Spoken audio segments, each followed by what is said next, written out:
Contact. We're going live now. Self Love. Stand. We should be live now. Self Love. Cue the show. We should be live now. Self Love.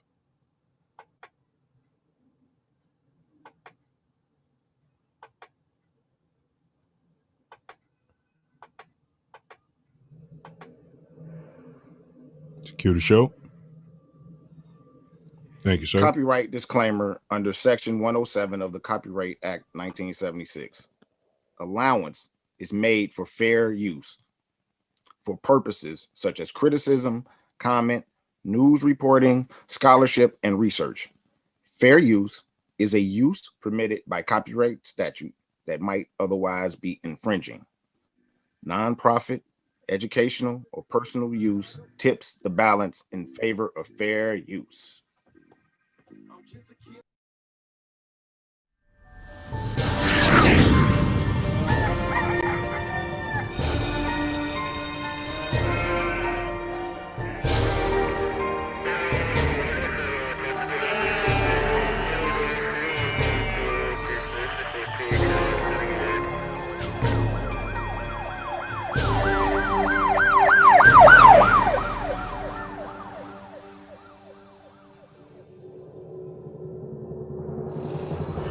Block right here.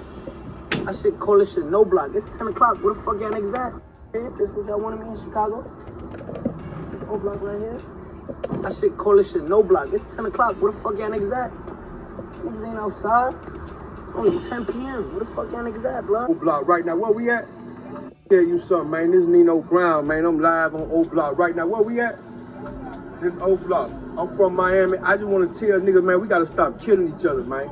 Yeah, this shit ain't about nothing. All that killing shit, we gotta work together, man. Stop killing each other, my nigga. I had to come over here and tell niggas that shit, my nigga.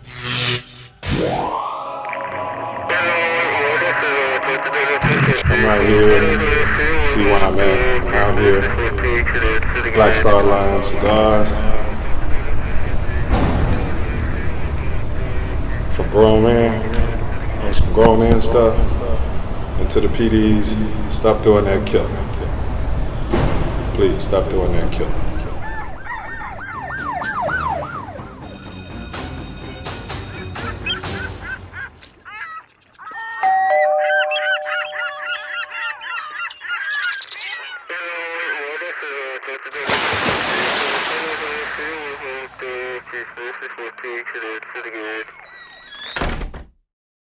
This is Jamal. Jamal is a boy who lives in a poor neighborhood. He has a friend named Kevin, who lives in a wealthy neighborhood.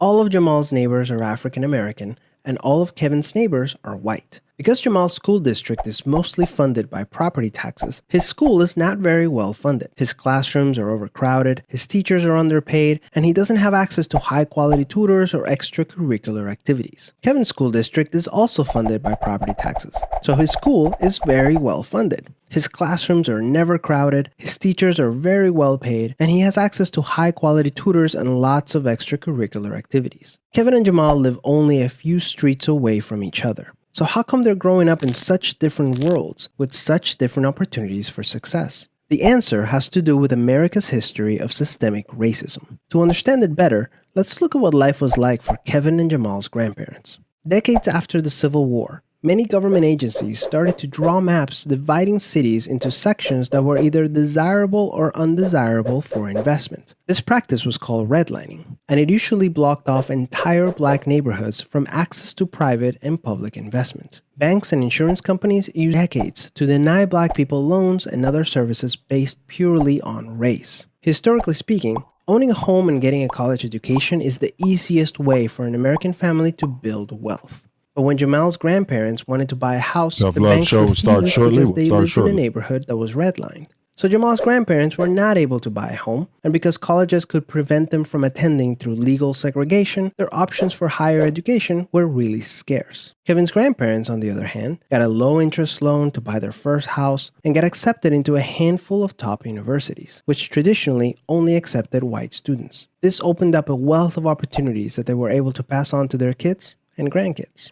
Even as late as the 1980s, an investigation into the Atlanta real estate market showed that banks were more willing to lend to low-income white families than to middle or upper-income African-American families. As a result, today, for every $100 of wealth held by a white family, black families have $5.04. A 2017 study confirms that redlining is still affecting home values in major cities like Chicago today. This explains how Kevin and Jamal inherited vastly different circumstances. Unfortunately, the story doesn't end there. A big part of systemic racism is implicit bias. These are prejudices in society that people are not aware that they have.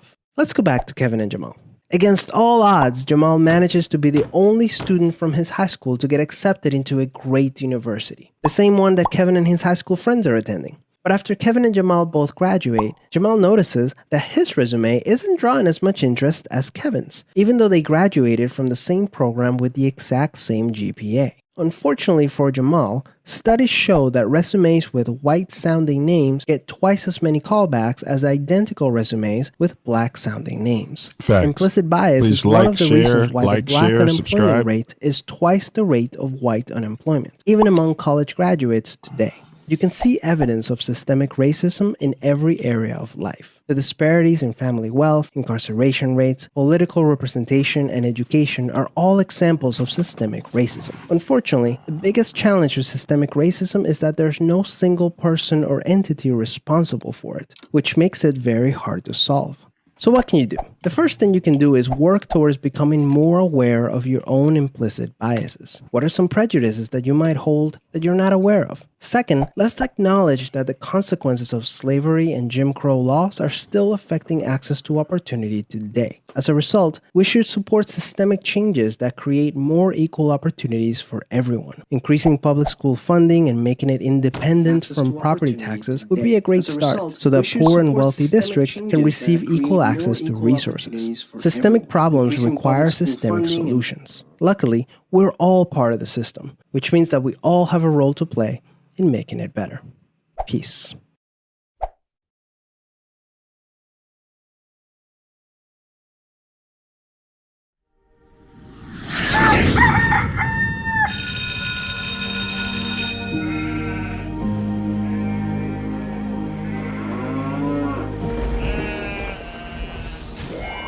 This is your last chance. After this, there is no turning back. You take the blue pill, the story ends. You wake up in your bed and believe whatever you want. You take the red pill, you stay in Wonderland. And I show you how deep the rabbit hole goes.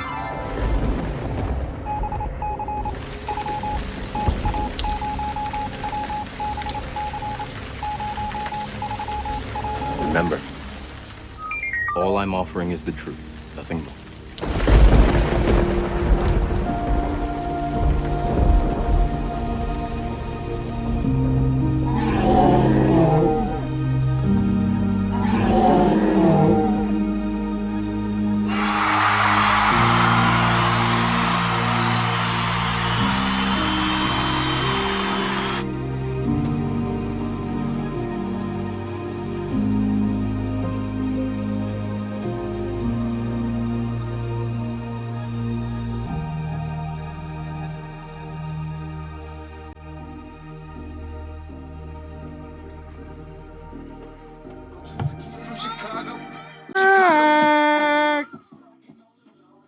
Self Luv Show is still in the building. Yes, sir. Welcome to Chi-Town's very own The Self Luv Show. Wow. We have a topic that, one thing we're about is rebuilding our community. And this topic is, as the title on the front door says, essentially, what can, oftentimes, Self Love and I were talking, when we're talking to, white people, because pink people don't really say this, they don't really care, and if they do, it's snarky. But when you're talking to white people, about the ills of, the urban communities or what have you, quite frequently they'll say, well, what can I do? What can we do? I'm just one person. And, there's if I knew what I could do. Like, what can I do? And so, Self Love and I, sorry about that, people. Self Love and I, we gave it some thought. And this isn't just for white or pink people, brown people, everybody in the rainbow, black people, all of you can do, what's going to be suggested here today. What say ye, Self Love? Absolutely. We didn't get into this position as a people on our own. And all of you have been a part of it. Some of them unwittingly, but, are just the same. Know what I mean? What do you mean exactly? I mean that because they take care of their own, we get left out of a whole bunch of stuff. And their own and only their own for the most part. Well, they'll send money to Haiti and Africa and,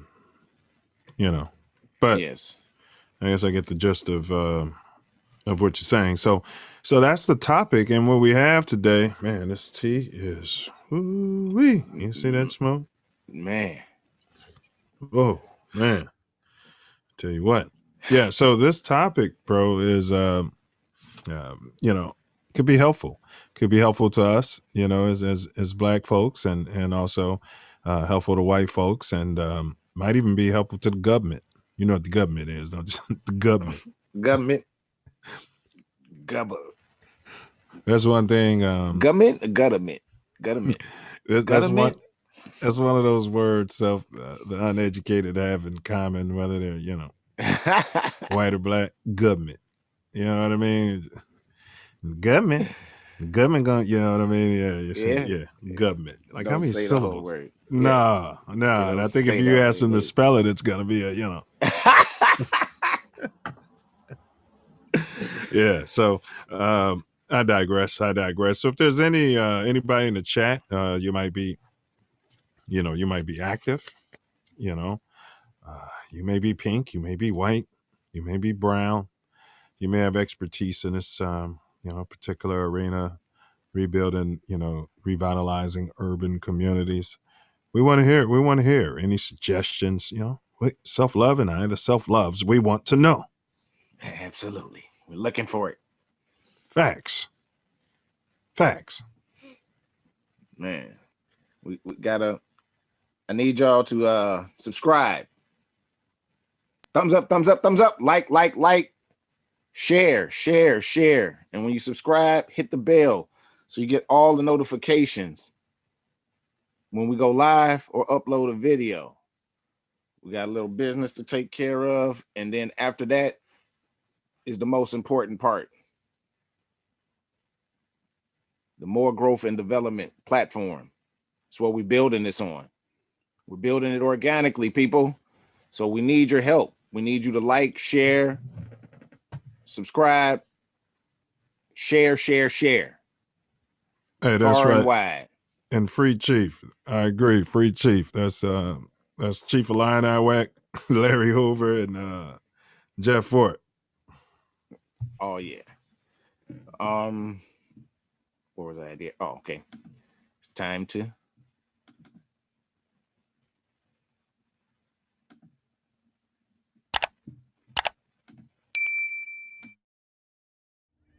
In entering upon this course of instruction, each of you should, so far as possible, lay aside for the time being all previous theories and beliefs.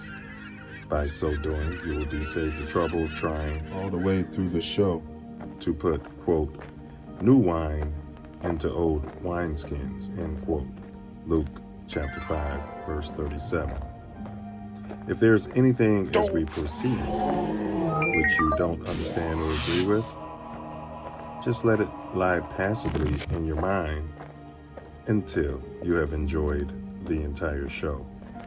For many statements that would at first arouse antagonism and discussion will be clear and easily accepted a little farther on. After the show is over, if you wish to return to your old beliefs and ways of living, you are at perfect liberty to do so.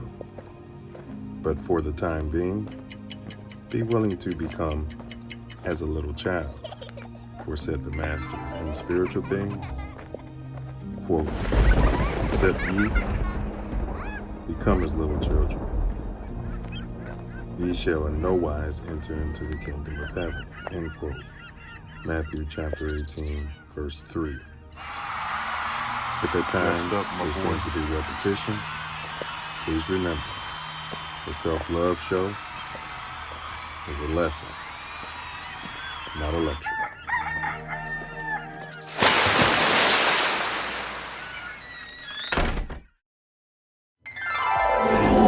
Silverback More Growth and Development Platform. Yeah, more growth. Number 1, repair our nation via reparations.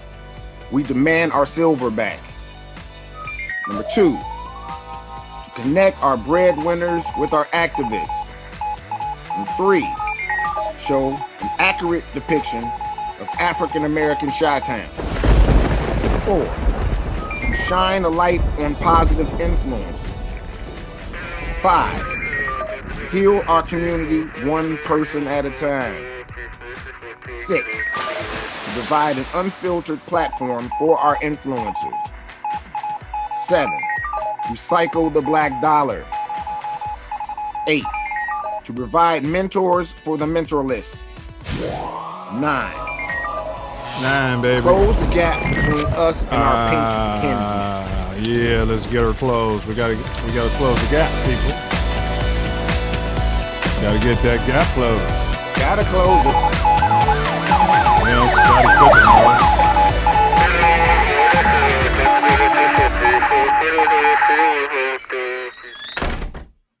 Yes, sir. Yep. Got to get that gap closed. That's the More Growth and Development platform.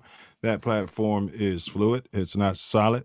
Self-Love and I, we're rational, reasonable individuals. If you're a God with God consciousness and, you got that light and you're running with it and you all down for the people and this so-called struggle, right? If you with it and you got some input, we want to what? Hear it. Right. We want to hear it. Right. Scared money don't make money. That's what they used to tell me where I came up at, self-love. No doubt. No doubt. I had the same lessons as well. Man, self-love and I, we preach that, fear is an illusion, at least the lowest vibration. Yes, it is an illusion, people. Yeah. That's right, Self. You're exactly right. Yeah. So, hey, man, I want to tip my proverbial hat. Big ups to DJ Big Will. Oh, yeah. Big Will, Solid. DJ Big Will, great situation. Man, and his panel, I mean, they slid through with the whole house music. History. Yes. Wow. It was excellent. Man, powerful. And it's running pretty good by, TATN standards. So, we appreciate all of that promotion as well, DJ Big Will, and all your support as always. And, we support you too, good brother. We support you too. Do. Yeah. So, and we're going to reach out to your panel and get them scheduled. Next in line for the house panel is my brother from the same mother. Oh, yeah. Yeah. And he's going to drop some jewels, some proverbial jewels in that space. Man, I'm looking forward to that conversation. It's going to expand it even greater. Man. So, Self, I hate to be a downer, Debbie Downer. We want to be the good news, but also, I look at the news and it's always bigotry as usual. I mean, I see enough images of us, they always find us. Look what he did. And I say, there's no pink people doing anything crazy. And when they do, it quickly gets swept under the rug and it's not the same. And then we're little sheep. We send all the images. we send all the imagery to each other and say, look at us, we're crazy, we're animals. You know what I mean? Yeah, we do it. We do it just because we're watching TV and we do it. You know what I mean? And Programming. man, I'm not going to let y'all forget, because Self Love and I, you know, we don't care who's in the White House. We're about local politics. You know, I'm here to tell y'all, whether you like it or not, the Republican Party, they're about killing you. All right. And the Democrat Party, they're about locking you up. They're about locking you up. Yeah. None of it's good. None of it's good. The lockup part is slavery. So there's that. And it's all hand in hand. Yes. The killing leads to the cycle of lockup. Yes. You know what I mean? The poverty leads to the cycle of lockup. Yes. Right? Yeah. Yeah. This is smelling salts. You know, y'all don't like it. But I know there's some of you who, you know, if one person hears it and says, you know what? Those guys make some sense. But Self Love and I, we're about local politics, and we're coming to a city near you. We're coming to a city. Absolutely, baby. Hey, but fam, the Jews, so tyranny, right? So, all right. So I guess 12 got a report, you know. Let's just say if I'm driving an SUV, and it was a report of an SUV matching the description. So if you can run the video, I want to show you what some of America's quote unquote finest have done. So they like to show us at our lowest, and so we like to show them at their what? Lowest. It's balance. Turning to a very important story that you need to see. Colorado police under fire for taking a woman and 4 clearly unarmed children, the youngest just 6 years old, and holding them in custody, often at gunpoint, forcing them to lie, cuffed face down, as you see here on the ground, kind of scared and humiliated. This was in a salon parking lot for upwards of 2 hours. For what? There's kids. There's kids. They had guns on kids. You heard these kids are screaming.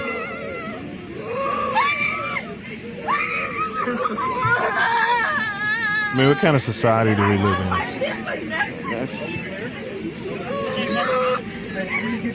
It's going to stop. It has to stop. No, it's going to stop. No, it's going to stop. Not it has to stop. Completely unacceptable. That is hard to watch even for a few seconds. Imagine living through it. That went on, as I mentioned, for upwards of 2 hours. Imagine that's your baby. That's your wife and your kids, bro. This happens all the time. Most of the time, I'll be honest with you, it's not even on the national news. This lady is not about that life. Not that it matters. What's new is the woman you saw there, her name is Brittany Gilliam, is now suing Aurora, Colorado.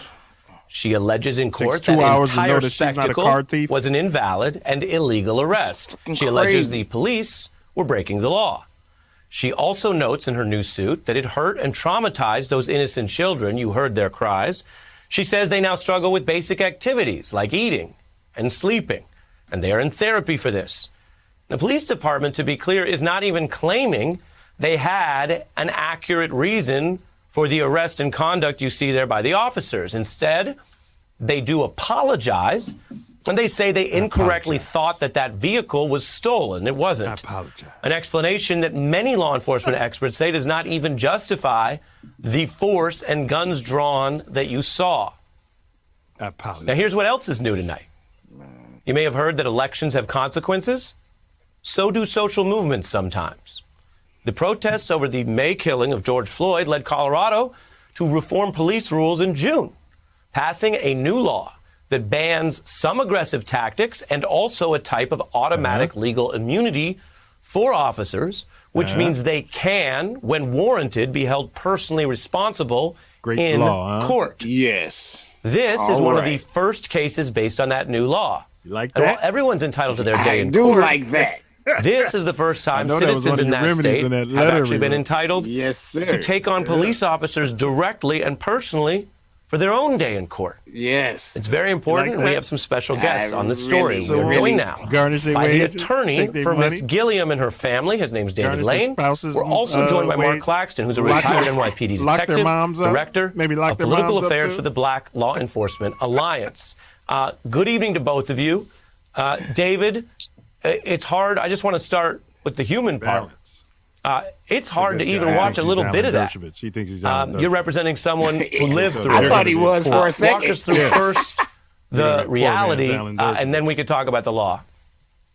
Well, Brittany was seriously Sound like him, too. traumatized because her 4 closest relatives were screaming for her to help, and she was completely helpless. She was trying to show the police her registration and her Trying to license show 'em plate all the number papers, matched so. the registration. The police wouldn't look She had at the a piece of papers. paper to determine That's that this is not a stolen car.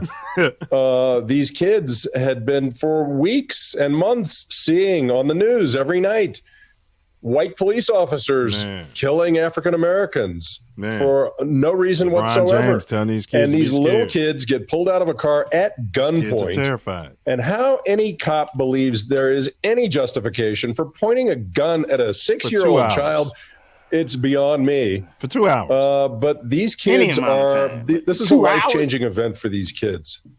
And we are now taking this civil rights statute that the Colorado legislature passed in Yep. July. Make and sure they we're haven't going cut us into- off. I'm only Yeah. organizing it to say, You know, YouTube. I want to sensitive. get to that because I mentioned it. Sure. But it's very we still important, rolling. just in my role moderating, to make sure we're clear on what happened. Sometimes we're not So rolling thank in you certain for what the regions. family's going through. Before we turn to the law, Mark, what we saw on tape there, what the available evidence shows, is this proper policing?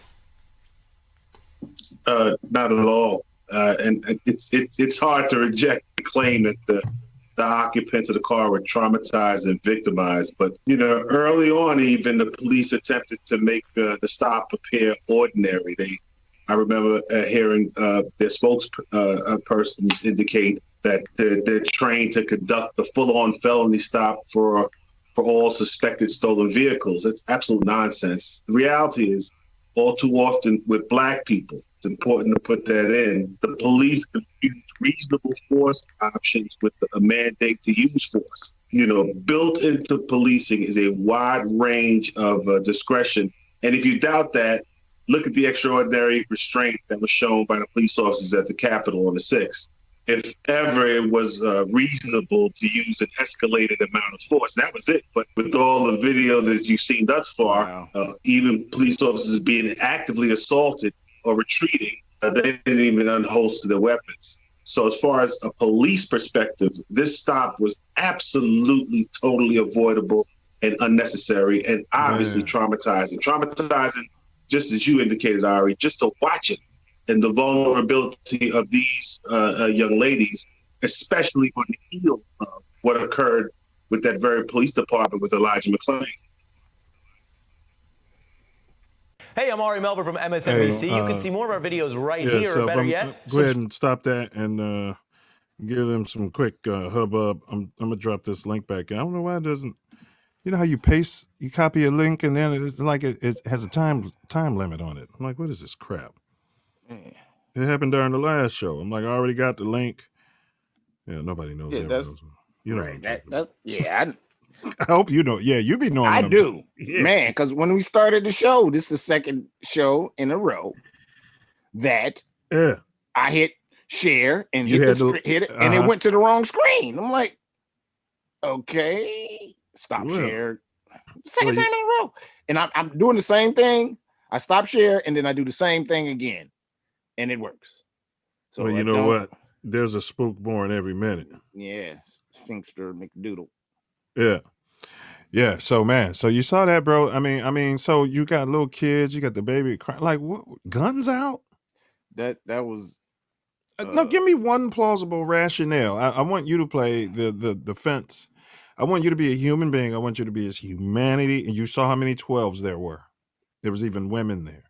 Yeah. I need you, for the sake of humanity, to make an argument on 12's behalf. well. Hold on, let me get off camera. All right.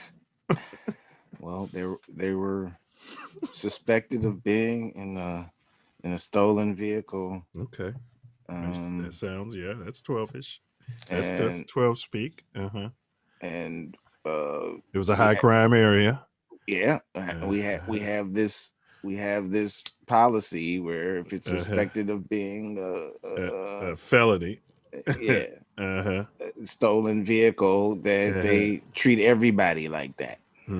What about the ones that storm the Capitol, or the ones that they take to Burger King after shooting up the black church? Well, I mean, defend them. Well, you're doing a great job. You're doing a great job, by the way. I mean, just sit back, imagine you're Pink, and you're getting paid a lot of money to do this. Well, be serious. Right, here we go. The guy at the church, we could tell he was dehydrated right away. So, we figured that we needed to do something about that, and the Burger King was right along the way. Why didn't you feel threatened by him? He had just shot up a whole church. Why didn't he make you feel threatened? He's a good kid. He just did something really bad. Oh, did I say that? I mean, I didn't mean to say that. We have to look at it from a different angle. We're not black. I mean, did I say that? I mean, yeah. They decided that it was in his best interest to get him some food, and Burger King was right there along the way. All right, man. Hey, bro. We made another one. TATN struck again. So we got, before we get into it, and this is all related, we'll get into topic in less than 10 minutes, but I don't know if you heard about 12. They were at a Black Lives Matter protest after that brother. You remember the brother got shot multiple times in the back, and the bullet slivered his, slivered his spine, and you know what I mean? He's still alive and made it. Yeah. So they were at a rally for him. 12 was there, and one of them was talking to the chief. Didn't realize that his mic was still rolling. So, and I got this. This was buried under bigotry as usual. Remember the article you sent me with the wild, wacky, young, crazy black man killing everybody? All that's in the news, right? All of a sudden, and 12's the hero. This was right beneath that. I was like, son of a. So if you can go ahead and run that when you get a chance, bro. Hey, when you get a chance, make me co-host too. All right.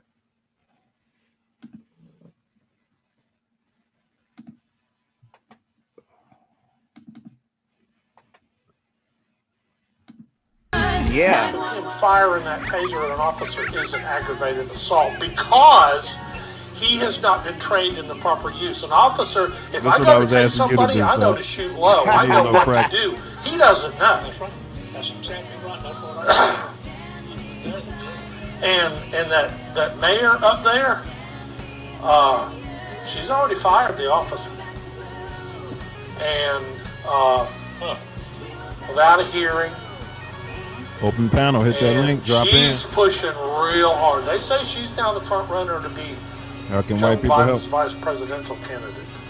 You kidding? Because if I had a fucking mayor, I'd rather the mayor than Stacey Abrams. Wipe everybody heard that. Talking out of her chest, he also had that gun. A gun. Wow. Let it roll. What's that all about? Not sure. They might have cut us off. I mean, if we have there's nothing to it, and it's just some little bullshit call. I mean, hell yeah, we can answer it, but we can't. We can't get nothing that's gonna tie us up. Hell no. Can't get nothing that's gonna make us work. They ain't doing nothing. Smoking cigarettes. I don't own no slaves. My folks didn't own no slaves. What? Hey, Who asked you? You know, what are we talking about? 200 on the table. Pause it right there, sir. The only reason, all right, so they came across it. It happened to be an interim mayor, bro. Happens to be black. And there was a city clerk or something that happened to be black. And 12 was saying that their cache, they needed more space in the cloud for all the recordings. I guess they were making up lies and excuses as to why they weren't recording. Or maybe it was true. I tend to believe the former. And so it was a brother, I think, by the name, was going through it before he just deleted all that to make sure there wasn't anything in there, and came across that, and then showed the interim mayor who, like, you're sitting there, the mayor as a brother couldn't even watch it all, had to come back, calm down, and he asked this chief to resign, and I don't think he's resigned as of yet. So just giving you some context. Wow. Yeah. Go ahead and resume when you, yeah. Just tell you how God is, though, bro. He's done it. All they had to do was New shit, yo. Come on with the bullshit, man. You think another motherfucker know what you need to do? Ain't no purpose, dog. It's money. We born to fucking die, man. In the meantime, get money. Fuck a book. Damn. I forgot about that scene. Yeah, that's the same.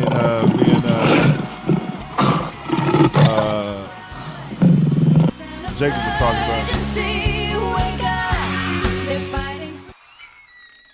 Remember when we did the show with Jacob? When we got into that discussion about books versus Blicks. Yeah. So, and then at that time, I was like, yeah, I'm gonna cut that video up, use it as an intro. You know what I mean? So you'll be seeing a lot less of the Matrix and a lot more coming out of Belly, because man, that was just fantastic movie in my opinion. I don't remember it as well as I thought. Now that I'm seeing that, I'm like, wait a minute. Check the. Gonna have to replay that and watch that man, out there. Watch it. I'm gonna have to watch it out there. Yeah, you gotta really watch it, man. Yeah.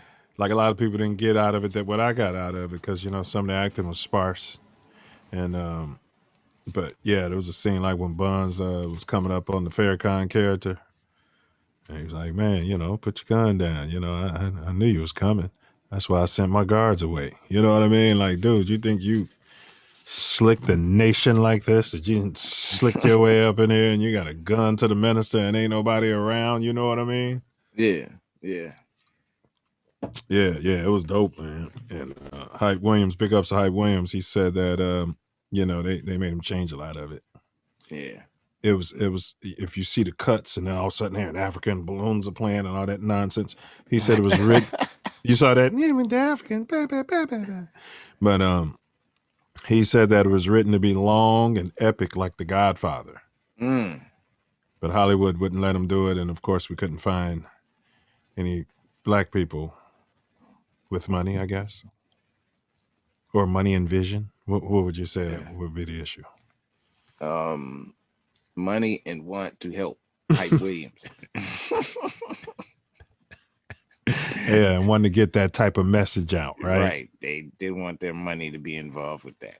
Or maybe their their brand. Yeah. Their name. That's what I was. Yeah. That's I didn't mean money because money and brand. So well, they have those handlers that tell them, yeah, you might not want to get involved in that. That's right.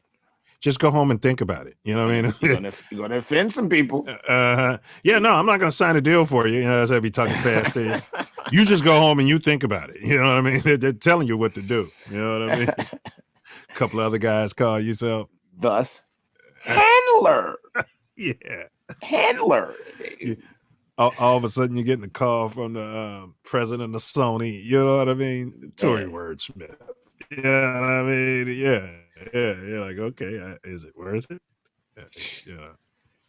Usually, there aren't even people that's part of your crew. They're not a day one people. They come around. Oh, well, you might not want to do that. Jim and Bob said that you might not want to do that. Man. Hey, so I just want to run through this. Hey, so y'all know the chat is now open. We dropped the link in there. It's and the phone number is 424-900-6945. Self Love and I are going to get on topic. We are going to get on topic and just sliding through the chat. Let's see here. Toy Boy says Self Love. H. Mochi says the groundhog didn't see a shadow today. 55 homicides so far this year in Chicago. But who's counting? And condolences to the families. Yes. Mochi, are you stuck in the snow and need a tow? Answer is called a tow truck. It's true. Yeah. Yeah, it's true. Knowledge Keeper Free Chief. Knowledge Keeper, I see you got Zoom. He said he didn't have it. Peace, Wordsmith. He said white people can help by knowing their roles. Are we going to designate them roles, or what is their role? I know what he's saying. I think he's saying playing their position. Yeah. Instead of getting in and trying to boss the movement and direct it and overtalk yourself and tell you how you should feel about stuff, right? Yeah. I think that's where he's going with that. Okay. Motri says, wait. He says, Self Love, you got to play Yumi Say before the show ends. Yumi Say. I don't know about that one. Yumi Say? I'm trying to see where. All right. Motri, Jim Crow, Joe Biden. All right. And Knowledge said that's where drug money should go, to local politics. Facts. Yeah. I mean, a percentage of it, yes. Salute chat. Yeah, I would say local politics. Yep, and investing in the community and activism. 1111 say 100 TATN 702 Smooth. Salute. French Dough sent me. What up, 702 Smooth? I guess he's out there in 702 would be Vegas. Oh, okay. Yeah. Moultrie, they pepper sprayed a Caucasian 9-year-old girl in handcuffs. Is Moultrie white? No. All right. Knowledge Keeper says, I'm gone, bro. All right. One love, Knowledge. Appreciate you dropping in. We're going to be here for a minute, too. So if you're bouncing back and forth. And Mochi says, a car is stolen every 42.2 seconds in the United States of China. There it is. China reference. Okay. Moultrie, we're dealing with local politics. Local. Moultrie, step away from Fox. And yes. Yeah, step away from the Fox. We don't really talk about China on this show, so it's not appropriate. I mean, we did do one show and he wasn't even in the chat. Remember we did a show on China? Did a whole show on China. Yeah. Where was he at? Towing, probably. Probably working, Yeah. Knowing him. Working. Or playing the game. Yeah. He's figuring out a way. Hey, Moultrie, Elon Musk put I read an article, Elon Musk and his company, they put the chip in the monkey's brain. You ought to like hearing this, Coach. They put a chip in the monkey's brain and the monkey was able to play video games with the chip in his head. Seriously, without touching anything. Yes. Oh, wow. Yes. That technology. It's a neural link they've been they've been putting together. Yeah. Well, they got it to work. They got the monkey. So, Coach, there's going to be a time where you can be driving around, making money, and playing Madden at the same time. Because I know if Fox tells us to do it, or MSNBC or CNN, we're going to get that Neuralink right away. Yeah. Get some black celebrities to go out. And Fox, if it's on Fox, then, Coach probably going to grab it's in his Neuralink. It's in his twat. You're going to have a Neuralink. Yeah. Beacon. If it ain't in his twat, it ain't. Well, enough Enough appetizers, Self. You know, I mean, seriously, enough appetizers, bro. Let's quench the self-love nation's thirst. Man, you know what I mean? So, as I mentioned at the top, you guys, you know, well abreast as to what the topic is. So, what we're going to look to do is, you know, cover different areas. So, Self Love is going to play a video, and then hold on one second. Self Love, that video is teach us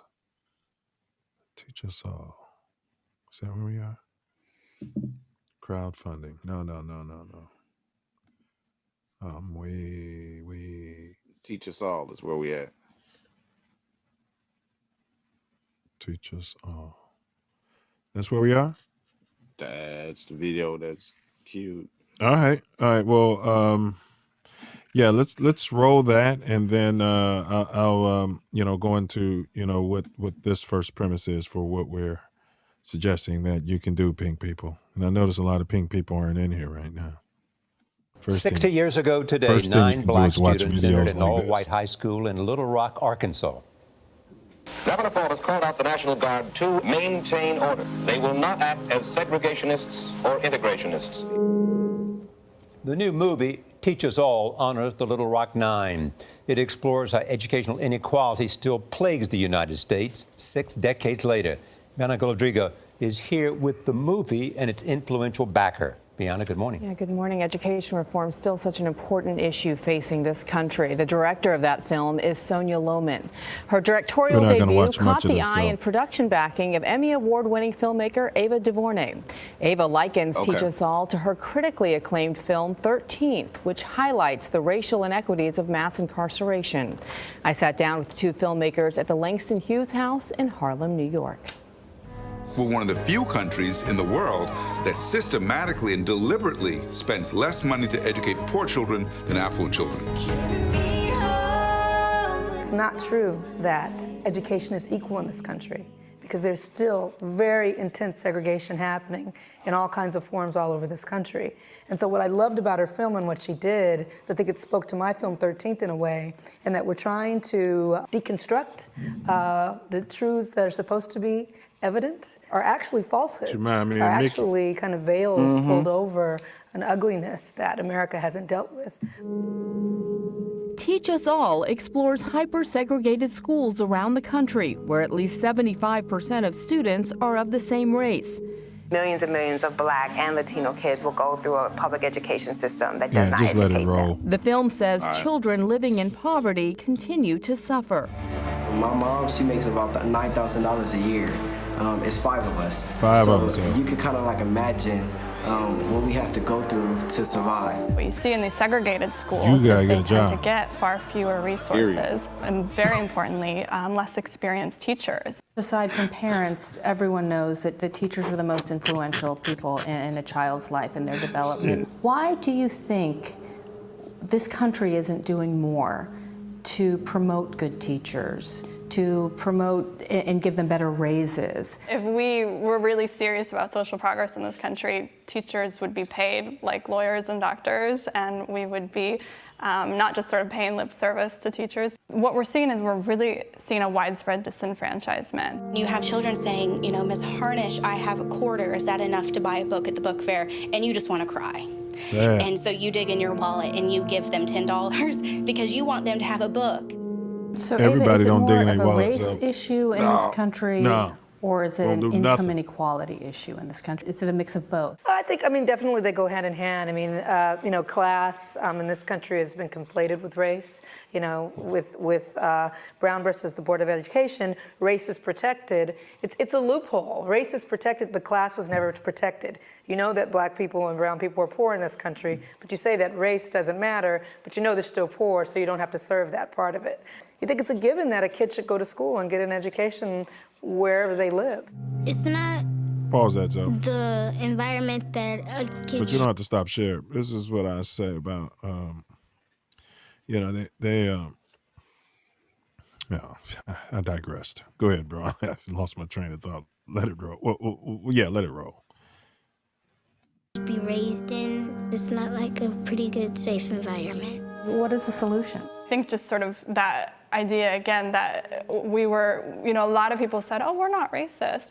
And now we're at a point where it's not enough to say I'm not a racist. You have to actually say I'm anti-racism, and you need to take that stance. Right. For me, it's always going to come back to the students, and that's the connection with the Little Rock Nine, who were teenagers when they took their stand, and they showed such unbelievable courage. You know what I mean? Yeah. Come on, bro. Such an important film, and the film Teach Us All is available on Netflix today. And you talk about hyper-segregated schools. The average family income is $15,000 at these schools, at public schools, versus $50,000 in the more integrated schools. So you do see the inequity, and it starts at such a young age and affects these children deeply. There is a big difference, and that's why I think it's great that they're pointing it out. Ava DuVernay's on a roll for his 13th. Beaten down by the time, now desperate this, by the time they're 12, 13. I can't wait. Yeah, Sonia says she won the lottery. I can't even look at her. Gail. Small ups to Gail King. Culture vulture. Yeah, I know that may be controversial, but small ups. Yeah. So we're on education. So we also talked about other inequities, but to anyone out there, with a bag or is looking for places to put money, you could invest or maybe, donate to some charter schools in urban areas.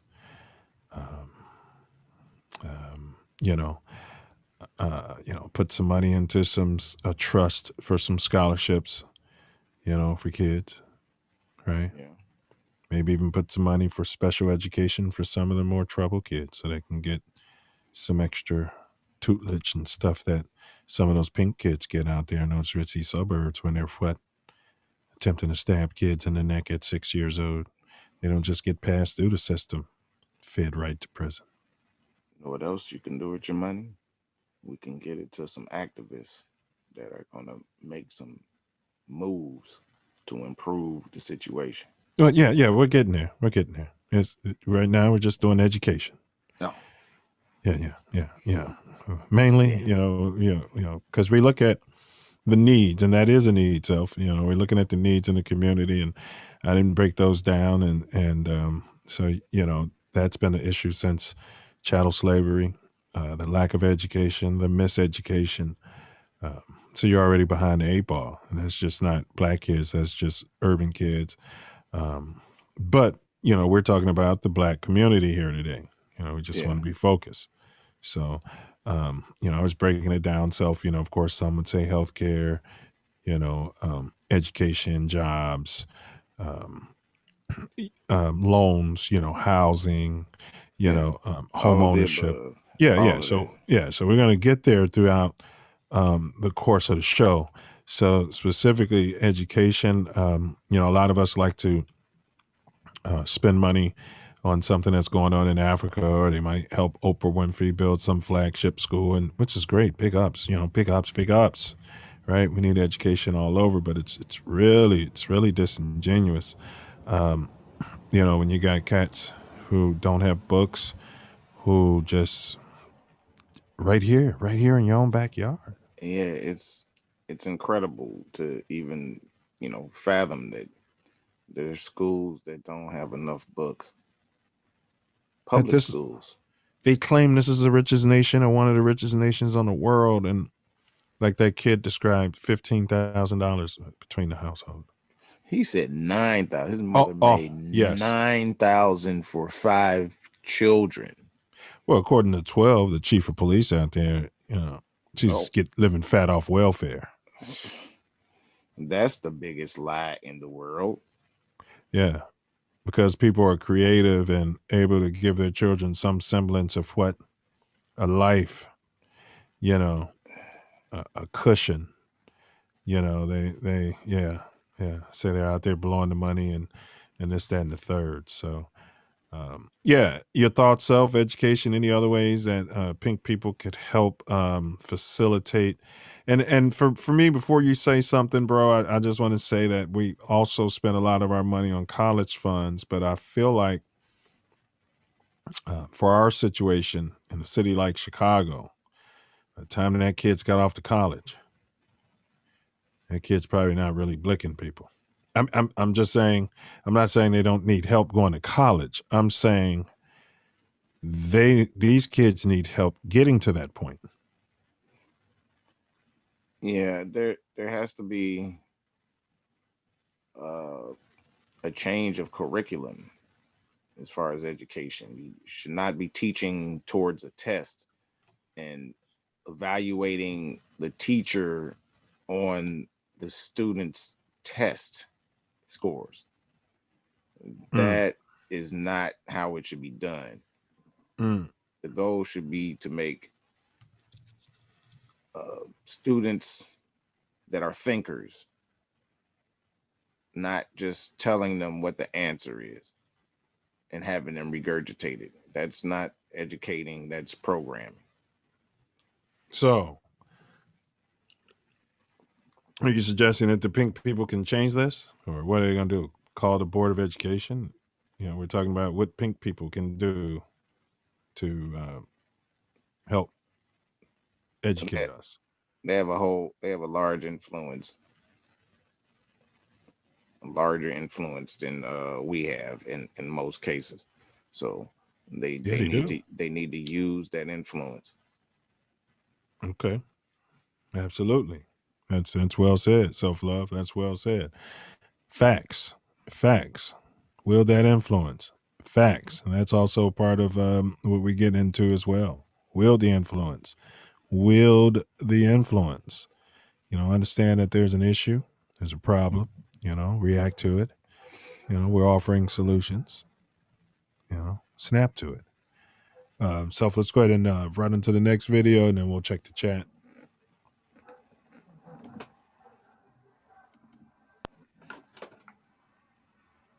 The poverty in the One hood. thing, You know, not the gang activity. I'm talking about the flat out poverty. You know, the stories about the big sister who's only, 9 years old that's out there fending for the little kids because, you know what I mean? Maybe there's documentaries on that. Maybe they'll start sending money. So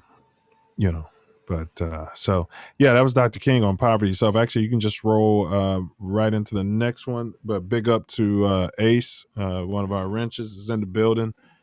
He is at baseball practice. He's a silverback. So poverty. So we're going to address what whites and pinks and everyone can do to address this poverty issue that Dr. King was talking about right after this short video. All right, Self Love. I am a third-generation farmer. My family farmed soybean and cotton. Things got a little tough, so I had to get a second job. He's down in Mississippi, Self. Is enough? No. Man. I made the money, there's not enough money. Sad. Y'all used to be telling me about these people still down there like that. I fell behind. It's 2021. Y'all was telling me this in the 90s. Yeah. And then I thought it was far-fetched. Over the last year, I would say that I probably only earned like $5,000 to $6,000. I actually had a bank account, but I don't right now. There was so much things needed, it just got in the negatives. It's sad, man. Holmes County has some of the highest rates of unbanked and underbanked households in the country. Right. We are the only bank in Chula, and we have been the only bank there for as long as we can remember. One of the reasons that a lot of people in Holmes County are still unbanked or underbanked is the lack of jobs. They need a small dollar loan to make ends meet. There are not many alternatives to payday lenders. Some people can't wait on a check. It's about basic needs being met. So these bottles are just a temporary fix to a long-term problem, but it provides immediate release to people who need gas and heat right now. There's a lot of people who need help paying their utilities. We wanted to just try to offer any support that we can. I would say the housing condition is, for the most part, deplorable, but without mobile homes, it'll be a lot of homeless people. We had water damage, like they said we had a pipe that was in the wall that was loose. It's our people, man. We sometimes keep our oven on, it circulates through the house. We need title loans to keep our lights from getting cut off, to get our water from being cut off. Slavery, bro. Right now, this is all we have. Until we can start dealing with those issues and making those issues better, predatory lenders will be alive and well. Highest in the nation. That's our root, boy. You're doing it in Shy, too. I did do the car title loan. This is a design. Which was a big mistake because I had a Chrysler and they ended up taking that. As much as you need the money when you borrow it, you got to think of a way to pay them back. I actually have some nice people that is helping me and my family out right now. Truthfully, like, if that family would never took me in, I would probably just be looking for a homeless shelter. Man. We are on food stamps, but it's kind of a struggle because we have a good amount of people in the household, so like we'll end up running out. Even sometimes when you look at your kids and you just want better. Why don't he move to the big city and send money back? They don't really know the struggle that I go through financially. What you want to I know it's easy for me to say, but people like that because I ain't got kids, but money issues. That they will. You gotta move to the city and get a job, man. Pray for anything like that. Because I max out at the bank, you go to the secondary lender and you get $2,000 or $3,000 just so you can pay out some other bill. I feel sorry for him, man. He just. I knew the predatory loan was a bad deal. They just all I had over the him. family take care of it. Good-spirited people. Car note, taxes, bank bills. If I just really sit down and put that pencil to it, $200,000 worth of bills and stuff. He a slave. Wow. He'll never get That out I of had to that. pay. What's all he doing? In debt to. Now I'm farmman working, driving the school bus, working, maintenance, janitorial at a school, and just have to pay a little bit at a time, just keep going. Because that's what I've been doing all these years, just keep going. We've been doing that since slavery. Days. We need just the money now. I believe most folk in this community, if they had the opportunity to make a sustained living, they would. Yeah. Facts. Go ahead, you stop that share. Yeah, now that is interesting because they have a black bank, and then it went into that predatory lending. I find it funny that the banks can redline and not loan anybody and say you're a high risk and we can't give you any money, but then they can hide behind the guise of a predatory lender, right? With this plausible deniability, the same people, and then go to the black communities and make you a slave. Man, gouge. Did you hear that? They said that bank had the highest rates of fines or whatever for, dang. You know what I mean? They said they had the highest rates in the country for overdraft fees. That's what. Why the bank or the predatory lenders? The bank. And then that's when they get to the predatory lenders. Wow. Which is lending way upon the. Wow. So basically, we ran that video, is poverty. Okay. So education, poverty, these things are kind of, hand in hand. So poverty is a major issue. Pink people, white people. So, while you might, go to a club or have a bar mitzvah and spend hundreds of thousands of dollars, you could use some of that money, I would suggest, to start investing in the black community, urban communities. And so, I took a kind of a step further, self-love, meaning, okay, so let's say, for instance, I'll use a square number, a round figure that everybody can do easy math. Let's say if a person had 100 stacks that they, set aside, yearly for investments and charities.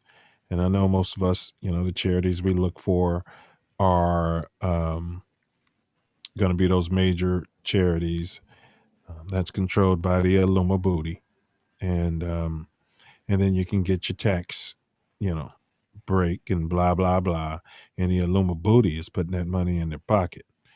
But I digress. You can do what you want with your money and believe in your charities. I'm not here to discourage anyone from doing that. But what I am suggesting is you can take a portion of said money that you're already doing for charity, and as opposed to doing charity in the Black community, because we don't want your charity. If you're aware of this poverty and lack of opportunities and jobs, and you have the ability to wipe your ass with money, you just got money sitting there, for craps and giggles, you can start investing in the Black community.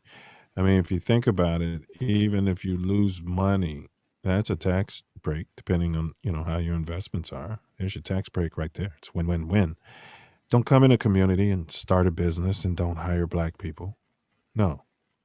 There's some of us who we walk into a place in our community, if we don't see a Black person, if we what? Walk out. We turn around and walk right out. And there's going to be more of us that's doing that. So, it does nobody any bit of good, if we're not working there, and then training people there and the young people there, and then they can become managers and things of that nature.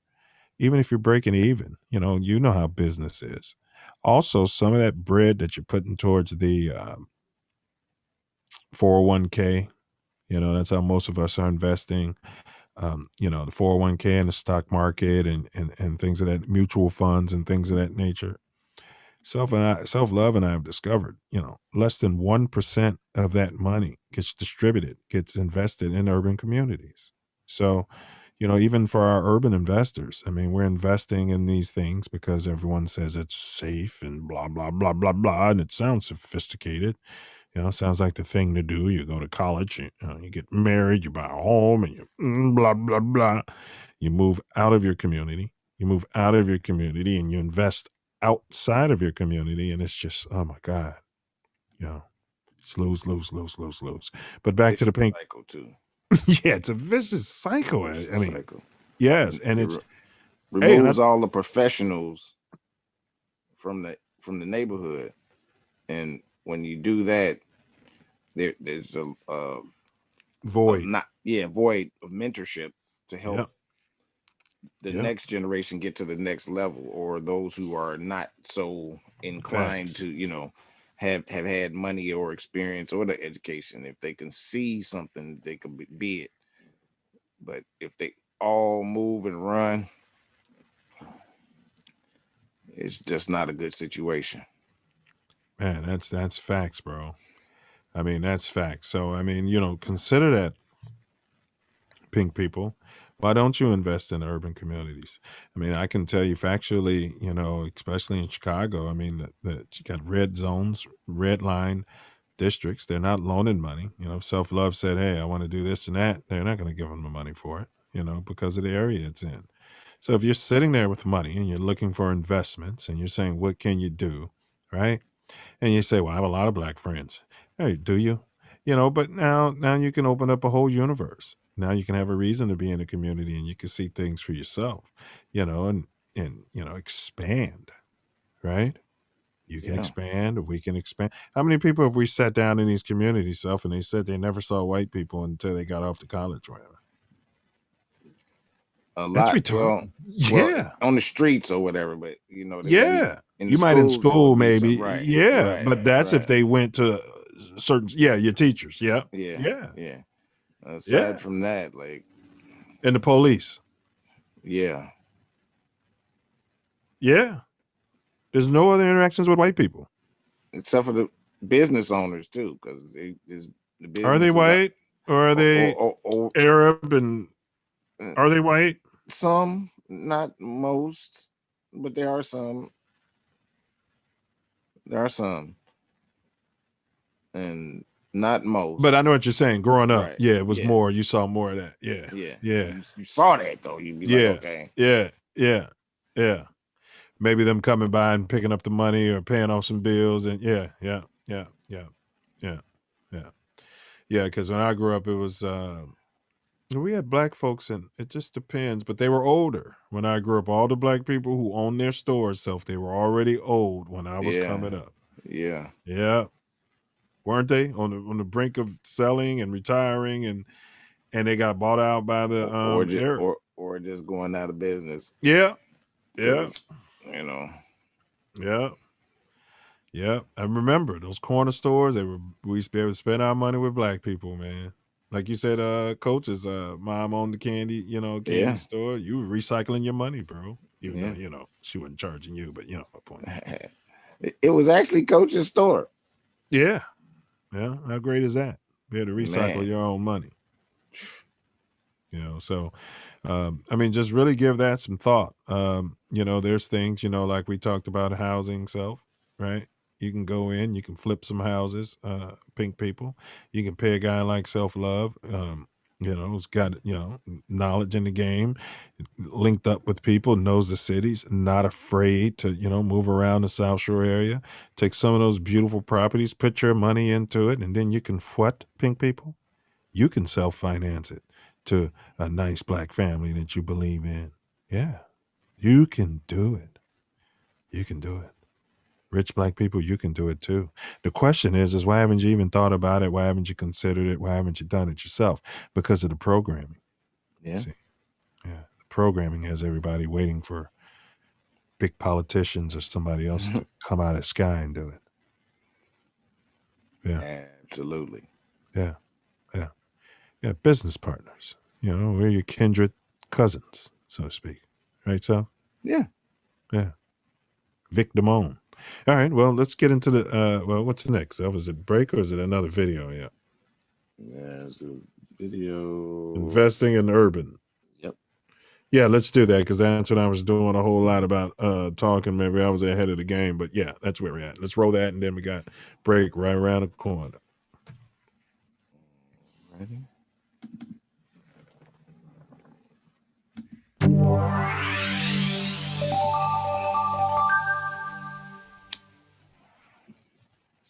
And I decided, Art, to invest it in urban America because the same buildings you were talking about, the same crack houses that you had to tear down is the same buildings I saw too. My business would be Urban Magic Johnson.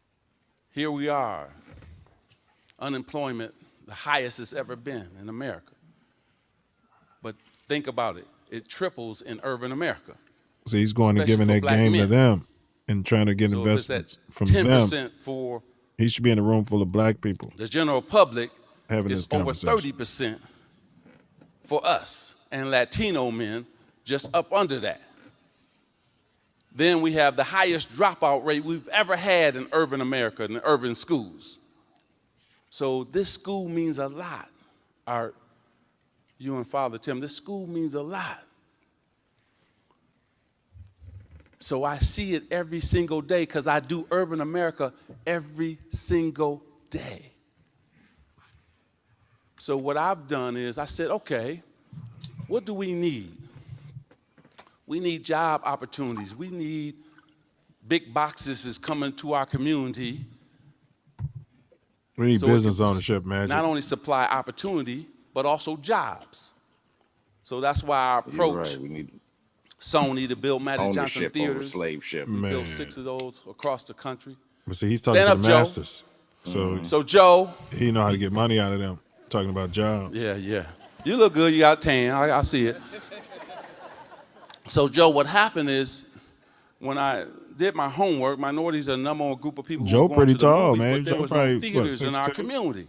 So Joe, Magic, I said, man, I got to get a partner because that's one of the most affordable things we could still do in urban America is still go to the movie.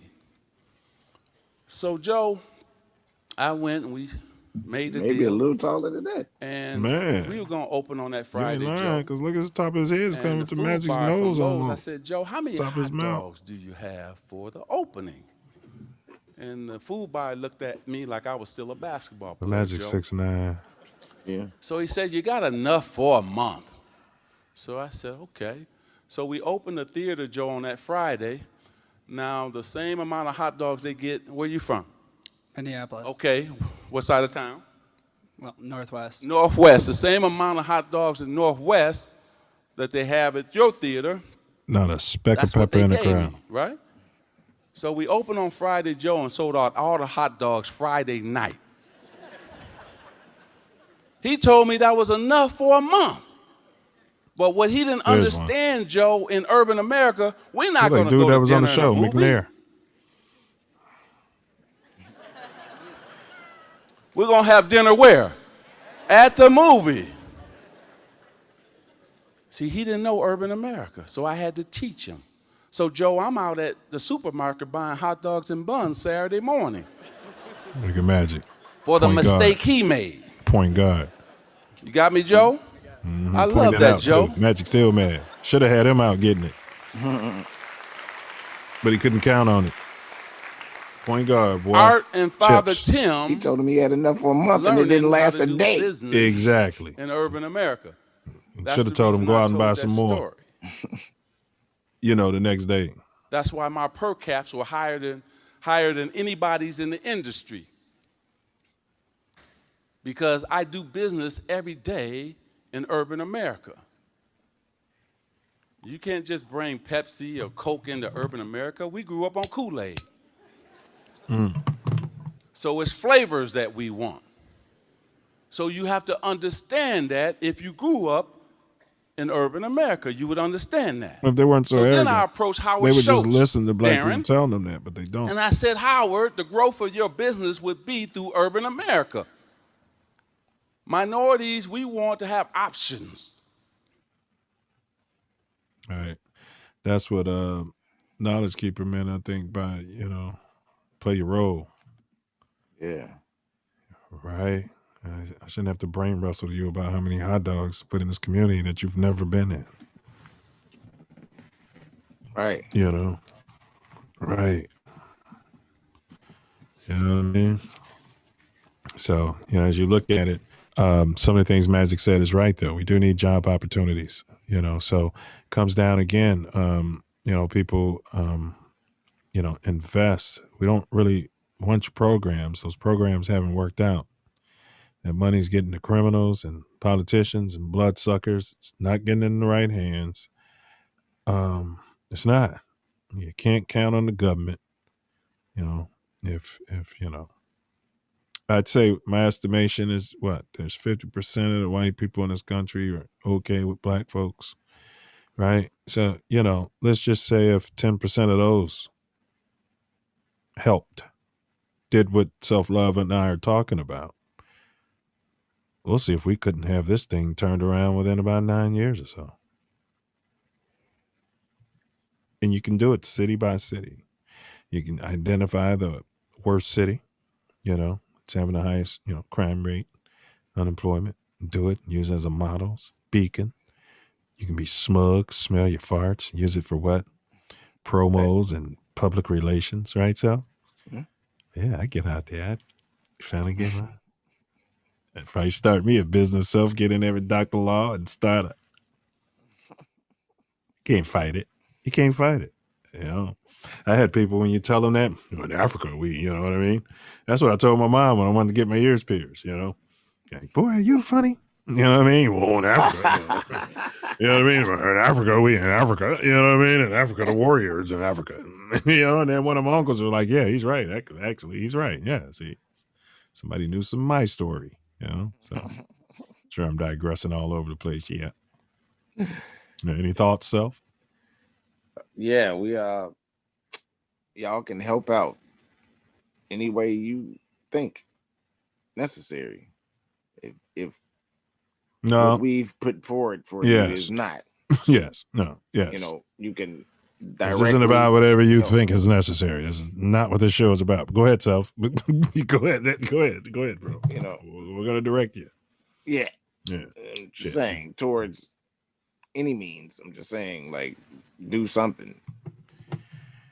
Because doing nothing has produced this. Yeah, and doing something has produced this as well. So we need pointed, focused action and activity out of everybody. This is what we need. So I can agree that something is better than nothing, but that depends on what that something is. If that something is going to continue to be giving money to these big churches, and these big box stores, and then these big box stores are big corporations, and they could be controlled by the Baphomet. And then these big churches have one big person at the top who could be controlled by the Baphomet. You know what I mean? So I was talking to a brother about that. So, we used to have community churching. You know what I mean? We used to have community stores and stuff like that. And then we went to this big corporate thing, even with churches.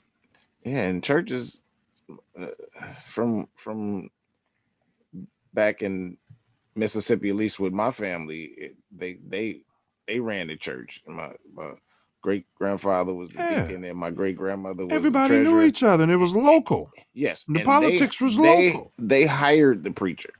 Correct. So it was not no preacher running everything, because the preacher couldn't have come from out of state, and he graduated from this college and all that. None of that mattered. Yeah, and I mean, he could have been Tory from the community who went away to seminary school and came back. You could have done that. He could have been somebody from state over or something. They don't really know, but he was hired. He was brought in. He wasn't running the church. You know what I mean? If you understand that. Yeah. Well, I'm moving away from brought in. The churches that was should more community church. That's what it was. But if the leader is from somewhere else, then that's no longer a community church. If the preacher is brought in from out of state, he's no longer from the community. Well, he was the preacher. He wasn't the leader of the church. Right. I'm saying in my paradigm, not how it was in Mississippi. I'm saying that I think that's where the problem is coming from. I feel like in our community, in your community, your preacher should be from your community. Your judge should be from your community. Your jurors should be from your community. Your policemen should be from your community. This is just what I feel. And I feel like we went into a problem when we started saying, well, we can't find a judge or a minister from our community. So we're going to go out and get this guy from this church over here who doesn't even know who Tory is, doesn't care about his kids, and then it became corporate-y. That's what I'm saying. I'm saying we got to get away from all of that. Local. If we don't know who these people are, we have to stop hiring them. Okay, what kind of suit they're wearing, what school they went to, what, I studied in Rome, and you don't live over here. See, because then these are the people, self-love, that are driving our political ideology and concepts and are at the foundation of who we are as a people. And I'll use Bishop Mason as an example, the Mother Church. That church was started by the community. And then at some point, they started getting preachers from all over. This happens at every church. Happens in at DePaul. I know I'm digressing. DePaul University. Ray Meyer used to get all Chicago players. And then his son took over and wanted to go outside the mainframe. And everything went to crap. Local people. We're pushing local. If you don't know who these people are, don't talk to them. Yeah. All right, Self, we're going to roll this into ADOS. Check the chat real quick. There's nothing in there. Bo Jackson, Elite Sports Dome. See what I'm saying? Bo Jackson, Elite Sports Dome. Programs. I mean, that's good. Like you said, it's better than nothing. At least he's there and the kids are playing, right? And that's Bo Jackson. So, yeah. But we're talking about pink people. But, all right. Yeah, so whenever you're ready, man, we'll just roll that ADOS video, and we'll see y'all back in 5 minutes. Hold on. This is a Carter G. Woodson, or skip that. Let me get back. Oh, no. Oh, hold on. Let me see here. Carter G. Woodson. Banter, break.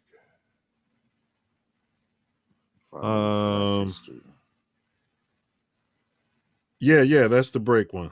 Yeah, okay. I took the ADOS out. Okay, yeah, I substituted it. Yeah, my bad. All right. Because it's Black History Month. Absolutely. So all y'all enjoy. See you in a bit.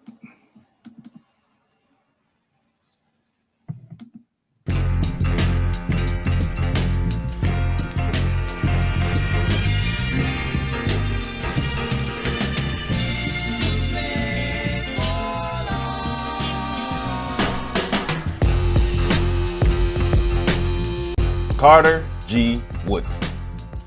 December 19th, 1875, James Henry and Anna Eliza Woodson gave birth to one of the greatest minds of the 20th century, Carter G. Woodson in New Canton, Virginia. As a child, Woodson's family was poor and sharecropping was a means his family used to support themselves. As Woodson grew older, he would work as a day laborer in Virginia before his family moved to Fayette County, West Virginia in search of better opportunities. Woodson would begin working as a coal miner and his father would find work doing railroad construction. Because of his family's financial situation, Woodson was not attending school regularly. However, he began learning on his own and mastering the subjects the school taught. As a 20-year-old, he began attending Frederick Douglass High School. 2 years later, he graduated high school and moved to Kentucky to enroll in Brea College. Brea College was established in the 1850s by abolitionists who wanted ex-slaves to receive an education.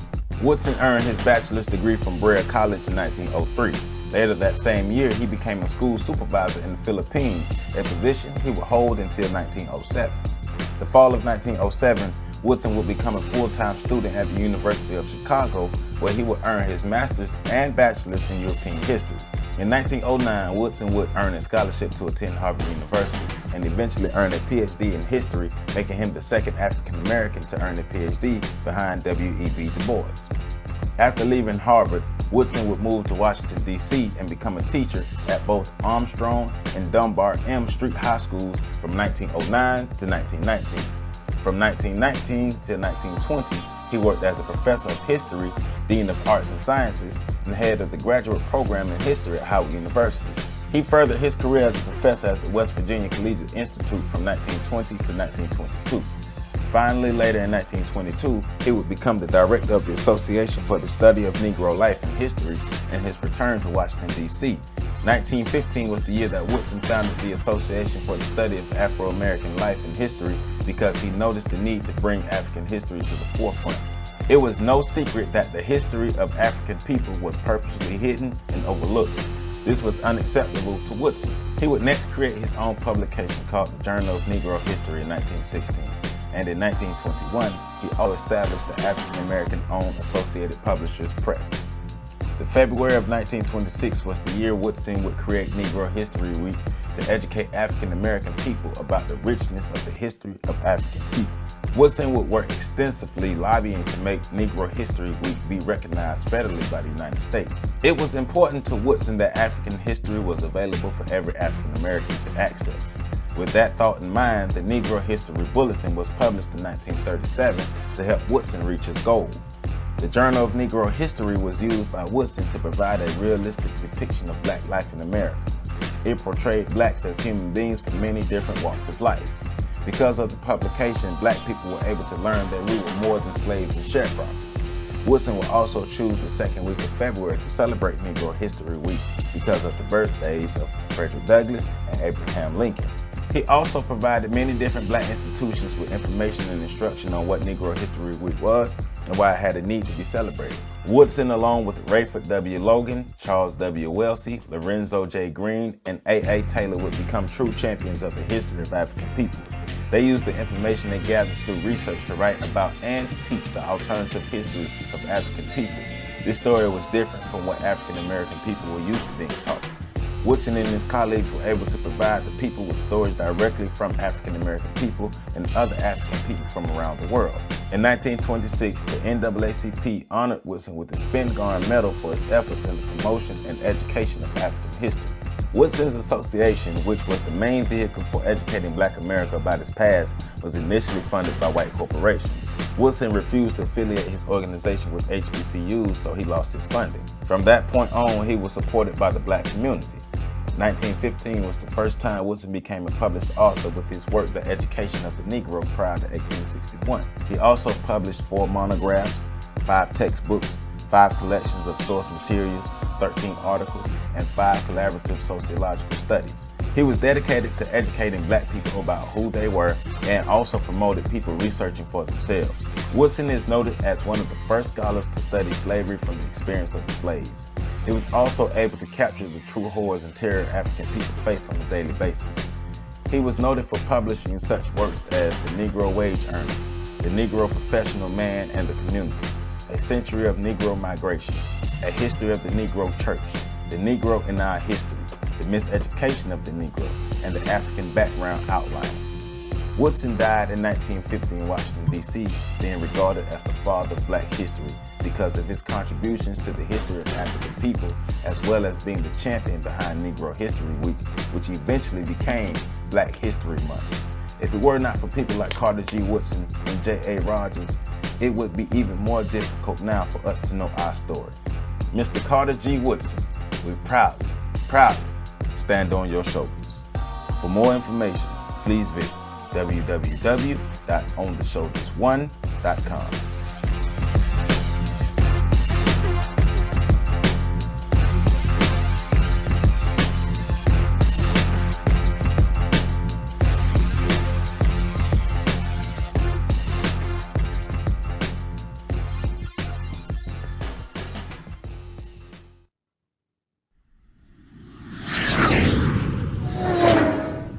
Hey Dad, I have a new idea for Christmas gifts this year. Great, Skylar. What's the idea? Say Eureka Africa. Eureka Africa. What's the idea? Say Eureka Africa. I just did.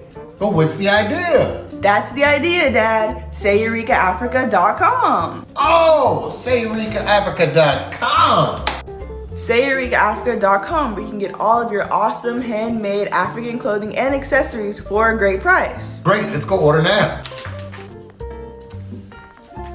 I just got hooked up by SayEurekaAfrica.com.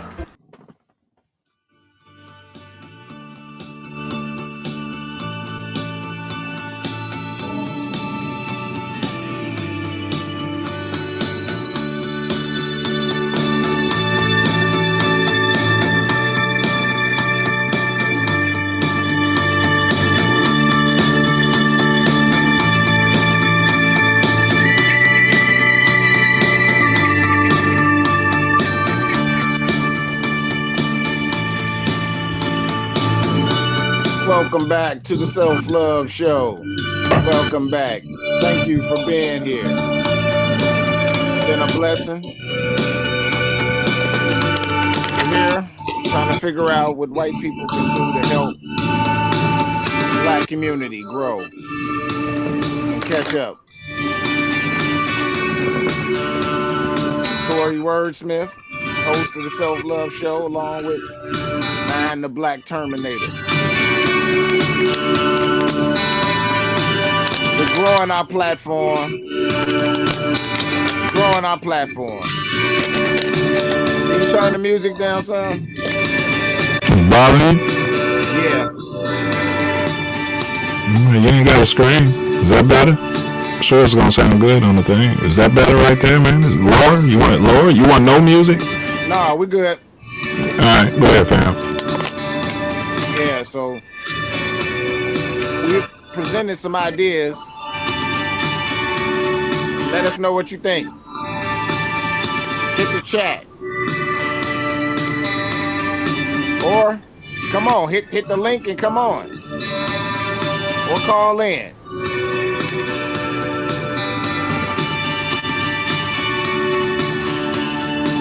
We want to grow and expand. Expand. We got another video right here to play. Hold up, OTs, man. Yeah, OTs. Yeah, so all that he said, yeah, we're gonna do all that. We're gonna do it with or without you. Pink man, pink lady, white lady. This is by any means necessary. What Self Love we're talking about. This ain't just lip service. We ain't just here pushing buttons. This is gonna happen with or without you. Absolutely. That goes for people within our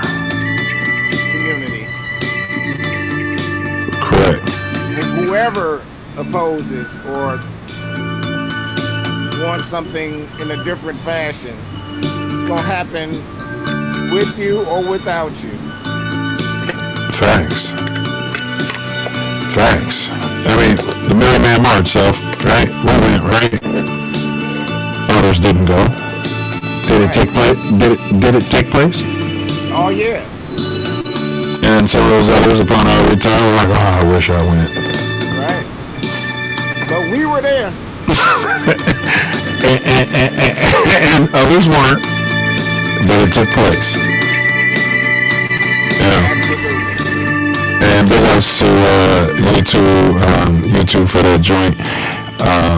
As Self Love said, we're back, and what we're talking about is we're talking about right now what Pinky can do to help the urban/black community get propped back up on our feet. There were war times in history where we were up on our feet. And then there was a vicious attack on our communities, on our men, that was levied by the current president, also the Clinton Foundation. I can go on and on, but nobody wants to listen. Nobody really cares until it affects them. Just like little wildebeests, When I was a kid, Self, and I used to watch the Animal Planet, and I used to be like, man, if all those wildebeests just turn around, those lions wouldn't be messing with those wildebeests no more. You know what I mean? But they just let it happen. Are we wildebeest? Is that what we are? Are we sheep? Hey, but the lion don't mess. The lion really messes. man. Hey, but it really messes with the elephant because the elephants fight what? Back. Yeah. It will be do sometime, but way less frequently than the elephant. Yeah, because if all of them fought back, the herd of lion would not have a chance. It would not be no lions. It'd be lions. They just wouldn't be eating wildebeest. They might turn vegetarian like a lot of other animals have done. You know what I mean? It'd be lions, bro. Just think about lions. I'm going to digress here. We talk a lot about aliens and stuff on this show with our quick hits and all of that. Bro, you know how we discover new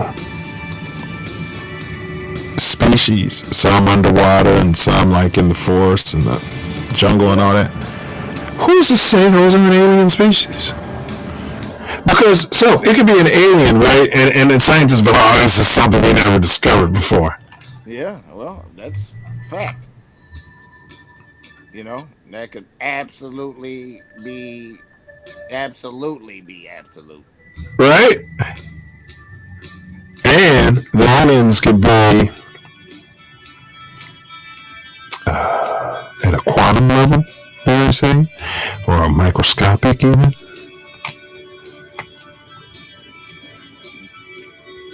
Smaller than that. Yeah.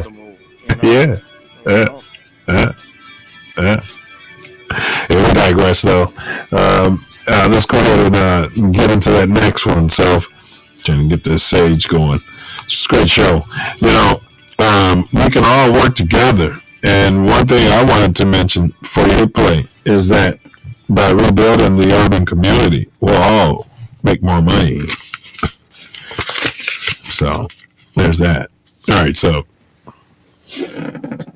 America has plenty of wealth.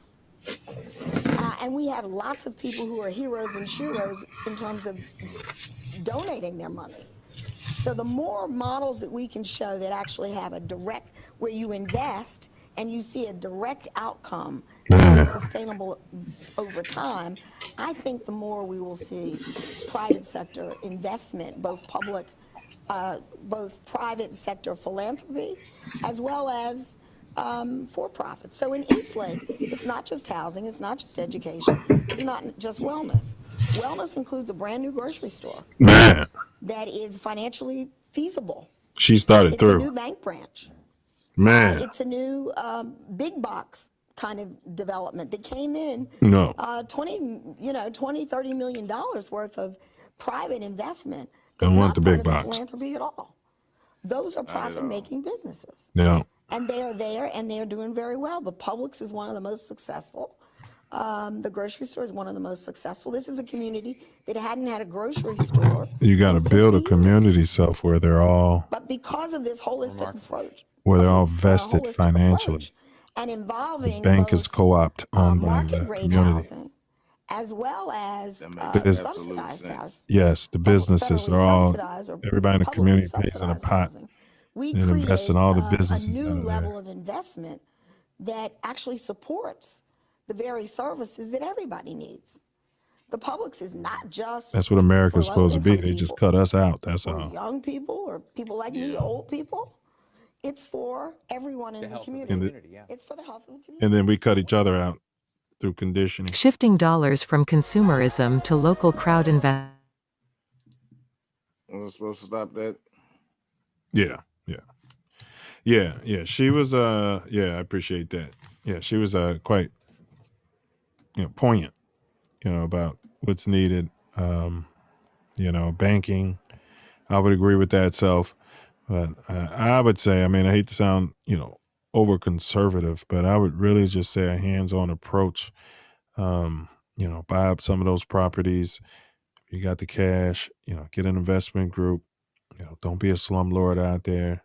Don't try to get rich in the community, because that's not going to help. Finance some home loans for people. You can do it yourself. It's no longer good to sit around and say, oh, it's awful what those banks are doing to those poor black people. Right? Come on. It's ridiculous. Man, it is. It is. It's ridiculous. It's disingenuous, and, we can all pull up our sleeves and get this money together and man, let everybody have this American dream. Yeah. Geez. How much did you say? 9,000? It was 6 people? Growing kids. Yeah. That's insane.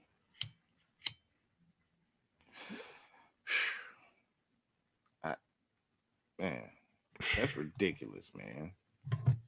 How do you expect to survive off that? It's got to be some leveling of the playing field. Period. Well, yeah, we have that on our list. You can write your congressman and also vote for people who are pro what? Reparations. Yeah. And that's something Self Love and I were going to say for you guys, but bottom line is that bottom line at the end of the day. Yes. All of these things would be, worked in concert. You know what I mean? Yes. Right? But yeah, you got to stand for reparations. You got to stand for it. Even if you, they say aim for the moon. If you miss, at least you'll be amongst the stars. We keep pushing them and pushing them and pushing them for those reparations. They'll start, investing in the urban community. Yes, they got to, because, I don't want to say right is right, but we have been wronged to the highest for long enough, and it's going to change. Yeah. With you or without you. Yeah. And we're not talking about improvement, where you're going to fix the roads and then 5-10 years later you're going to gentrify, and then we're not even going to be in those communities once you fix everything up. Are we talking about that stuff? No, we're not talking about gentrification in any way, shape, or form. We're No. talking about the elevation of the state that's there. Yes. The ownership. Yes. And raising the mental acuity, so everybody knows that we are one and we're going to move as one. Yes. And that's it. Just one. And I know we can do this, people. I know that the civil rights and everything wasn't done just on the strength of black folks. We had a lot of help. And it's really simple. The solution is really simple. It's cut off the programming, right? stop believing everything that 12 and the media puts out there about black people. Yeah. I mean, start using some common sense out there and say to yourself, like, man, he went hard on that American citizen who was at his worst for God knows what reason. It's plastered all over the world. Man, just redid the laws and have 6-year-old at gunpoint on their belly with hands behind the back. For 2 hours, screaming and crying.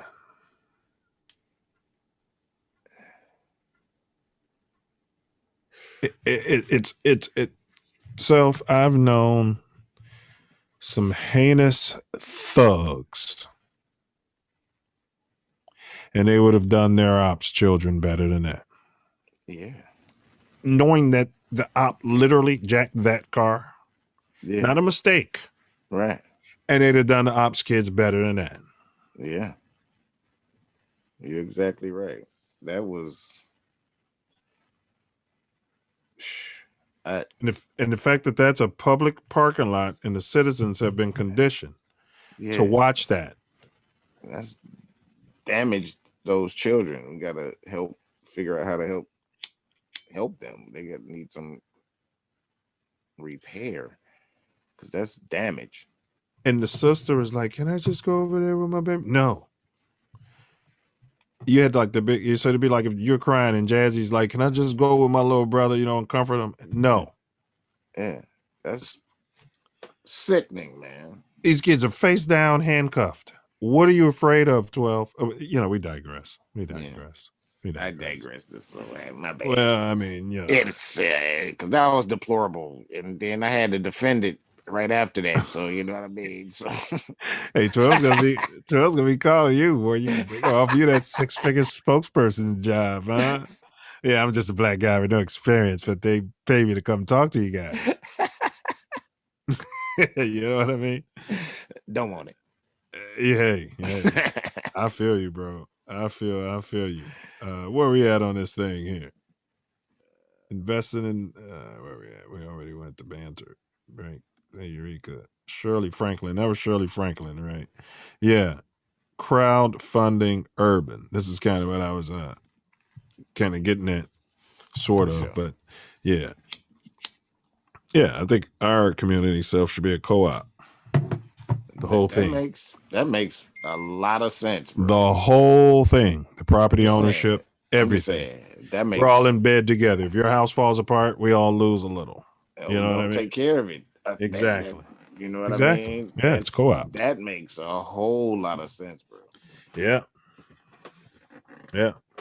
We need to get some neighborhoods and do that.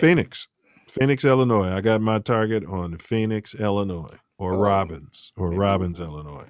Yeah, I thought about the city self, but the politics, you know what I mean. Yeah, we build the model somewhere like Robbins. Man. Yeah, so we somewhere where we can control the politics. Yes, so we can control the local politics. Yes, and control the police and everything.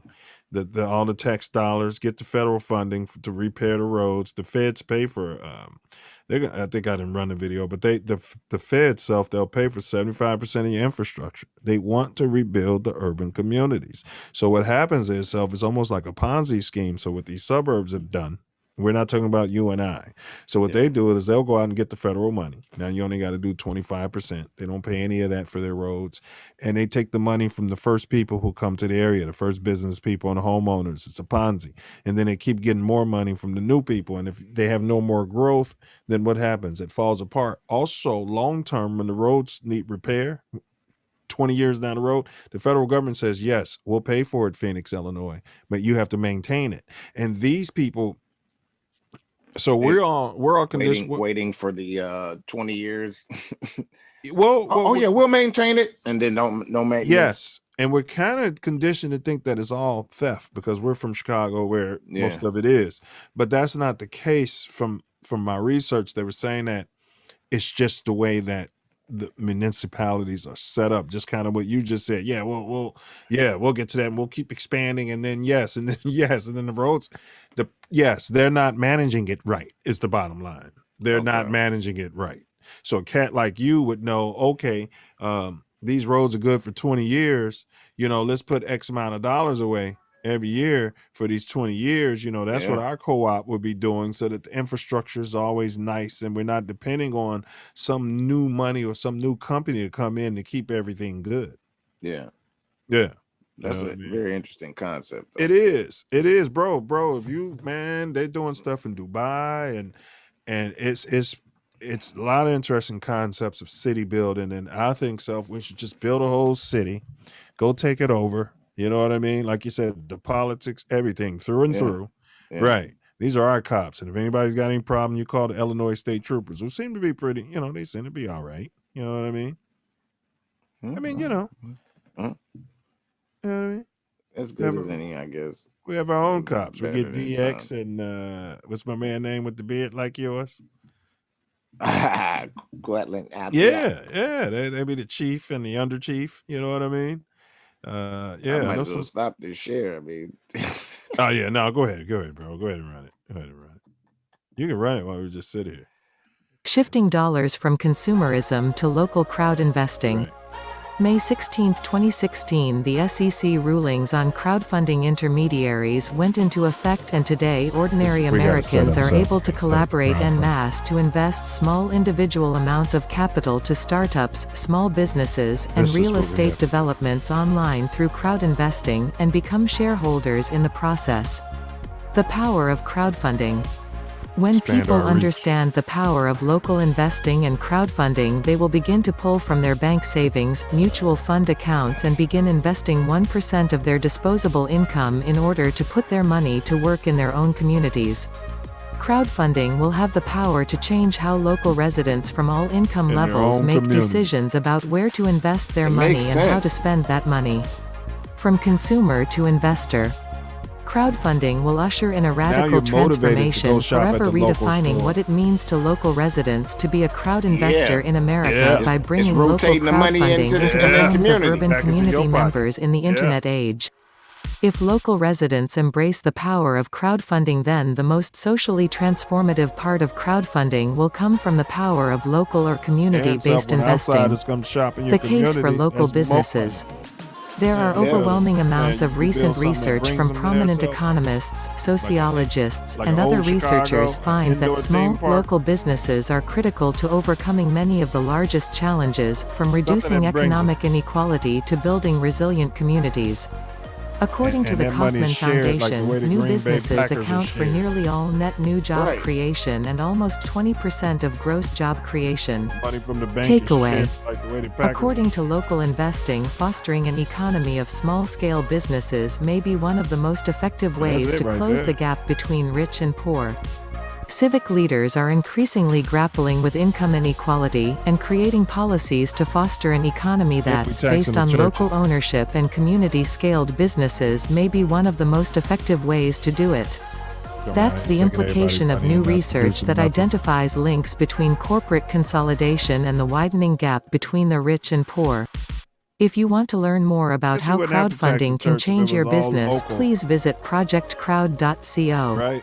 All the members are low. You wouldn't really have to tax the church. That's why I was saying stuff about the minister and everybody being from the hood, because it gets weird. You know what I'm saying? It gets weird, bro. Even if they are stealing, at least they live in a community. Right. You know what I'm saying? We would limit, because there will be a strict accountability. So. Transparency. Yeah. Yes. Every quarter. that right on the public access channel. Transparency, dollar for dollar, and maybe not even quarterly. Maybe something set up where when it happens, everybody has access to it as it goes. I'm talking about you mean real time? Yes. A ledger that's he does the ledger, bam, and you have access. Everybody has access to it. Well, that's simple enough. And your ship probably set it up, and the real time the investments. You'd have to have that queue for. Like I said, like every business should be within this umbrella, and you don't have to invest if you live in the community, but it would behoove you. I mean, I mean, if you are part owner of the store, you're gonna get the best deal you could ever get, even if you're paying the regular price that's there. But your personal property is going to be a co-op. We're not leaving it in your hands for maintenance, and because we're going to have private security and people doing all the shoveling and all of that. Your personal property is in a co-op, right? I mean, yeah, it's in a co-op. You get your piece when you sell it or whatever. Don't get me wrong, but it's in a co-op, bro. Yeah, I mean, if everybody is vested in each other, then there's no way that can't succeed. That's going to succeed 100% of the time. Like, correct. Period. If everybody, even the law enforcement, are invested everybody in the community. Everybody's yes. Everybody's invested in it.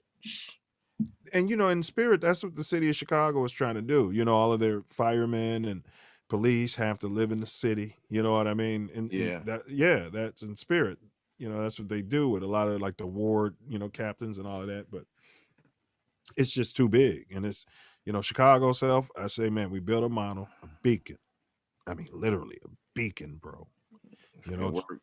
Yeah. It can work. Schools, imagine anywhere. A school. Period. Imagine a school. Eventually, you got a college there. I mean, the educators that we have, just from the three that we've talked to, it's like we could. Man, you imagine how we could educate those little black kids, Self? Man, with black men like that? Yes, all the way to manhood, with the serious, real education. Yeah, to make critical thinkers. Yeah, and like you said, have our own police. All of it. Man, that was one thing about when I stayed in Cal Park, man. You had your gang activity or whatever, but you didn't have so much op activity because the police were local. They lived local, and they knew the kids who belonged over here. Right, and the ones that didn't. And they had their opinion that, hey, what are you doing? They used to let us go, like, you guys go home. Yeah, they was like, you guys go home. You know what I mean? Yeah, they did. And and the other guys, right.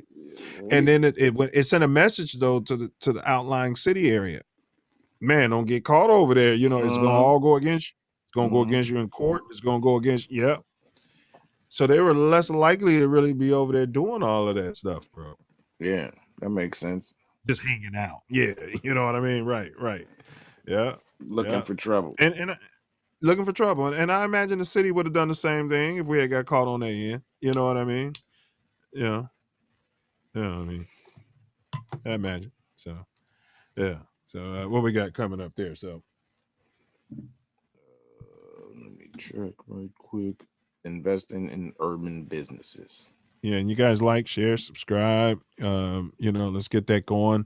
Let's like, share, subscribe. Hold on, Self. Lose that share right quick. My bad. I wanted to just real quick. Yes, so one thing we said, you could start businesses in Black communities, and you can employ Blacks. You can also invest in Black-owned businesses. There's entrepreneurs. They're struggling getting, funding, to expand, to grow. You could simply, be like, the Prophet, that show The Prophet. You can be a silent angel type of investor, and just look at it as, you're still going to eat. Complain to your government officials, your local, your federal, state, about the treatment of the so-called minorities in the U.S. Keep your foot on their neck. Silence is violence. Reach out, talk about reparations. So you're okay with paying the tax on it. If you want to help, support reparations. Stop believing 12. Stop believing at 12 that 100% of 12 is telling the truth 100% of the time, when it's not true, when it's impossible. Even it's impossible. It's not true. Even if there wasn't racism, it still wouldn't be true. So stop it. Because then that makes you look pink. It really does. I'm not saying it, we don't have any crime, we don't have any bad people, and we don't have any criminals, but stop using these people that they put on the screens in front of you and then painting a broad brush. It'd be no different than me looking at these guys carrying swastikas and stuff like that through the Capitol, and then looking at every white person like what? Like they're that. Like they're Dylan Ruth. Right. Yeah, like we are what has been put in front. Like, just realize that we are always the one being put in front, you know, and you can kind of tell what's going on with a news story. Yeah. Because if they don't show a picture, a mug shot or whatever, then he's definitely not black. He's, pink. Let me ask you too. When did they start saying rapper does this, rapper does that? Is that a dog? Like, is that a dog whistle? Like, does it not like? So if these killers, if they said McDonald's employee does this, you know what I mean? McDowell Douglas employee does this. I mean, when do they say country singer beats wife? I mean, when did it become is a rapper a dog whistle for black man? It is a dog whistle. That's for sure. For young thug gang member? Yeah, for urban. Yeah. Urban young thug. Because some of these cats, listen, America, rapping is it's a hobby for a lot of people too. All right. Yes. I mean, some of these cats, just happen to rap. Yeah. Like they haven't dropped a record or anything, and it'd be all over the internet and TV. Rapper kills his whole family. What does it matter that he's a rapper? I'm trying to figure out what the angle is here. White supremacy. There's an angle. Oh, there's an angle. You've already pointed it out. Yeah, the laws where they're going to be using rap lyrics against the dog whistle. Yeah. Yeah. Most people can't hear it, but your subconscious does. Yeah, your subconscious definitely hears it. Yeah. So whenever you're ready, good brother, man, we can go ahead and run it. Appreciate you.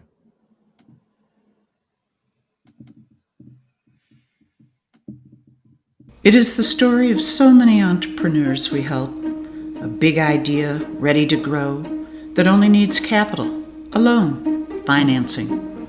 Capital was very important just because most of the small businesses do not make big profit at the end of the year. That means we can only invest a small portion of what we make each year, and sometimes that small portion is not big enough to do something we want to do. In Portland's Chinatown district, where stores and restaurants have closed, Carico has opened, bringing with it a fabric that tells the story of a culture.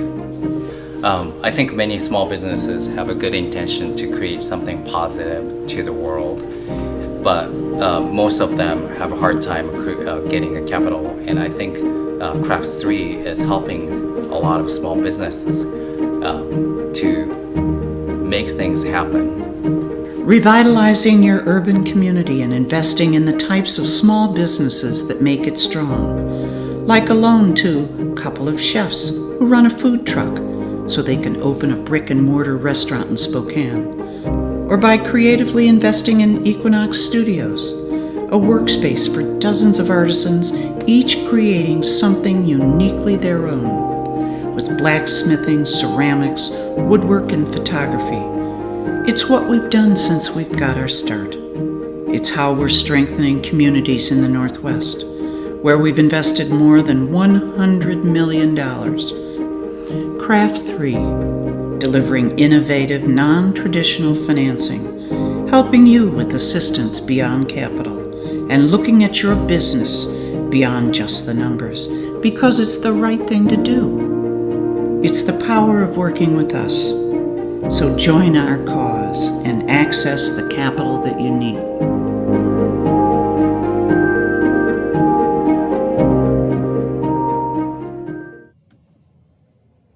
All right. Yeah, they said my mic was tweaking. It's probably when you was complaining about the music. Must have been that interference. You know, it always comes in after break, too. Start a show and after break. Yeah, it's crazy, isn't it? How do they know when the show is starting and when it's after break?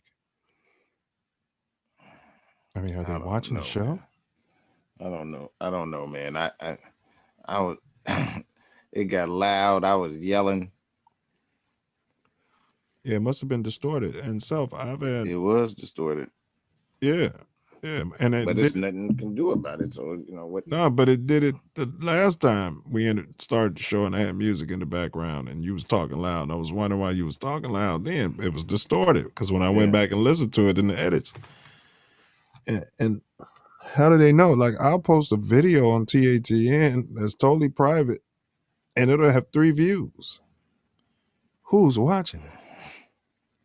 You remember we did that one? We were testing it, and there was like 5 people in it, and it was like, who are these people? Right, that was crazy. Yeah. I guess it's their platform. They can do what they want. Yeah, because I mean, it shouldn't notify our subscribers if it's private. And then when it's public, people aren't getting alerts. It's crazy. You know what I'm saying? So, yeah, man. Yeah, we definitely, could explore. And I think, man, that itself would be a matter of getting like-minded people, because I can already hear the coonery. Man, I want to live in Phoenix. Don't nobody want to live in Phoenix. You know what I mean? All right. I feel you. It's possible to buy some unincorporated area and really do it, buy a lot of land. Actually, I would be more aggressive. That would be a great idea, but what you're talking about, I'd like to see do that for the school. But I honestly think Riverdale probably would be even better than Phoenix because that train is going right there, bro, and it's about to boom anyway. You can be on the edge of the city like Cal Park. You know what I mean? You right on the city because it's better than Cal Park because you got that train that goes right into the city, bro. Yeah, that would be. And Riverdale's cheap, boy. The crime is high. You know what I mean? Somebody could pay somebody to crank up the crime a little more, like somebody allegedly paid the Stones. What are you saying? Self Love Nation, you're getting a huge real estate tip today, because aren't they? Yeah. You know what I mean? Call us. Let's make this happen. You know what I mean? Self Love and I, we're boots on the ground type dudes. Man, you do one block at a time, Self. You know what I mean? You know what I'm saying? And bam. And how the bank can jump off, Yeah. Let's say you go aggressive. You find 1,000 silverbacks who agree to this.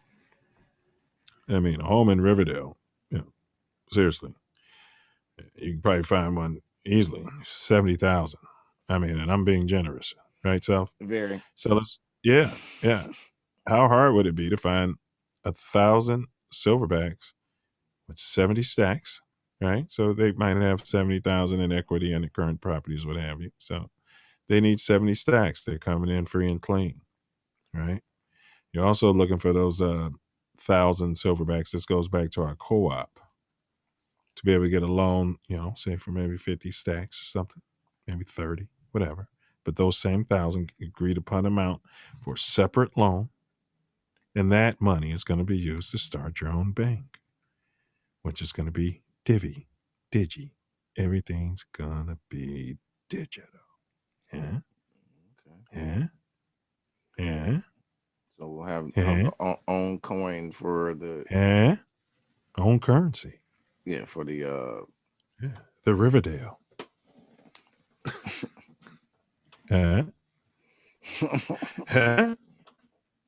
Own security, own currency. You talk about freedom. Yeah. Own jail. Don't be surprised, bro. If I was a pops kid, up, because we know how we do. Yeah. We look up and be like, we put it out there, bro. Yeah, somebody did it. It's all right. God bless them if they do, man, because this is what our community needs. I can't die with these ideas, but I'm saying, bro, if y'all do it, call me. I can get loans, but you know what I mean. But I mean, it would take some doing. It would take some doing, but it can be done. Own private security. You can tell your kid self, listen, you good as long as you don't leave in it. Don't leave that. I got pulled over by 12 today. 12? Chicago PD. Oh, well, should have took the train. Right. You know what I mean? Yeah. You drive around Riverdale, I mean, eventually you could start your own manufacturing, owned by the co-op right there in Riverdale. why haven't we done it? We did do it.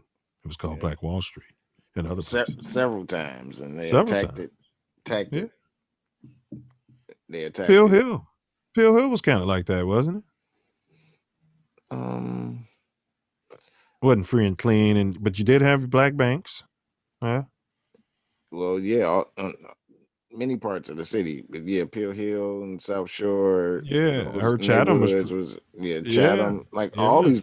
Yeah, they were self-sustaining. Black people had jobs and were paying taxes and owned stuff and businesses and stuff. Well, over where Rainbow Beach is, it was a lot of steel mills over there before that industry Jobs shut and down. benefits, and good jobs where you can get out of high school and buy you a house 4 years later. Yeah, you can get in the house, and probably in the first year you could probably get in the house. Yeah, you put At the that, down at that payment and all time the, when it was there. It was because they knew you worked there too. You know what I mean? That was part of it. Yeah. And it was set up really nice, and then that all went away at one time, and I don't even remember exactly when that was because I wasn't part of the steel mill. My family wasn't part of the steel mill stuff. Yeah, and I mean, and you look at today's society, a lot of people are working out of their homes. So this platform could work. A lot of folks are working out at home. Silverbacks are, you need a lot of entrepreneurs and professionals. And again, that train is right there. That's what makes it sweet. And you'd have to, secure that train station. So there's no, you know what I mean? No corn. Yeah. Well, if it's right there in the community, then it's already done. No corn. Yeah. Yeah, it's already done. Somebody's going to be there. Period. Yeah. It's going to be somebody there. Yeah. All the time to make sure that there's no corn. Right. Yeah. And you'd have some corn, but I mean it's gonna be so rare. It'll be so rare. I'm talking about out of the neighborhood corn. Right. That's right, what right. I'm really talking about. They're gonna Right. In the neighborhood, it's gonna be some. Yeah, because everybody's at the same church, same schools. Their parents are doing business together. Yeah, it's like, what do you mean you had a fight with? What do you mean you had a fight with Tori's son? How does that sound? Do you know what I mean? Let's go over there right now. You know what I'm saying? Like that's what community used to be. Yeah, definitely the Parkway. Yeah, right. Now it's boys will be boys. You know what I mean?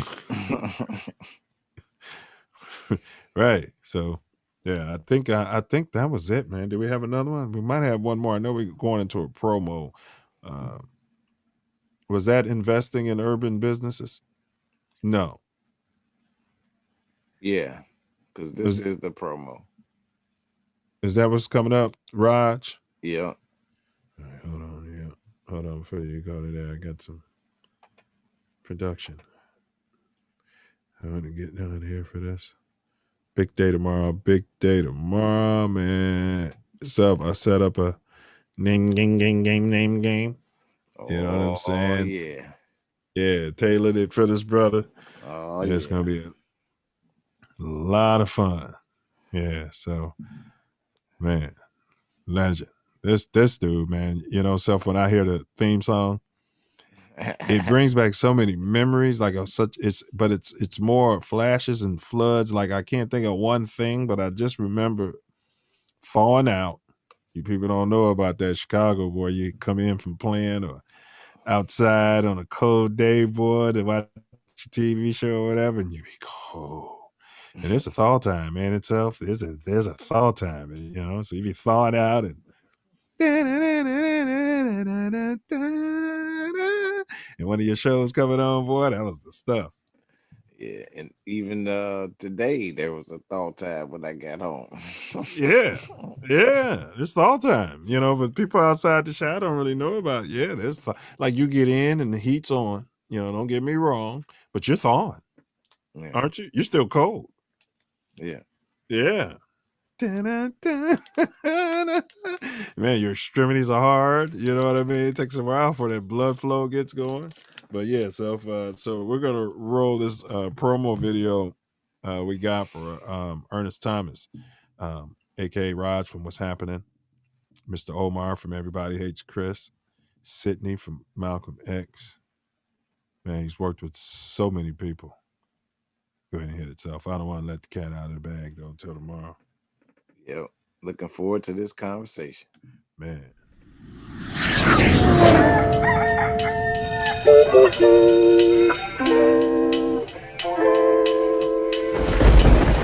Got some good hubbub in the chat. Brother Minister, I have to level with you. They gave me a mission, but I couldn't do it. I love y'all. What kind of mission? To wire your car. He putting his life on risk, telling him explode. And his family life. Real talk. Yeah. Big ups. Bishop Mason. Rest in peace. Of your will to do, of your presence, giving deliverance to all.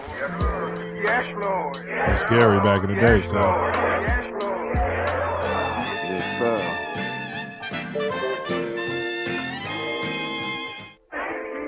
Thank you, Jesus. Give me praise the Holy Ghost. Let the healing virtue of Him. Send the rain. Send the rain.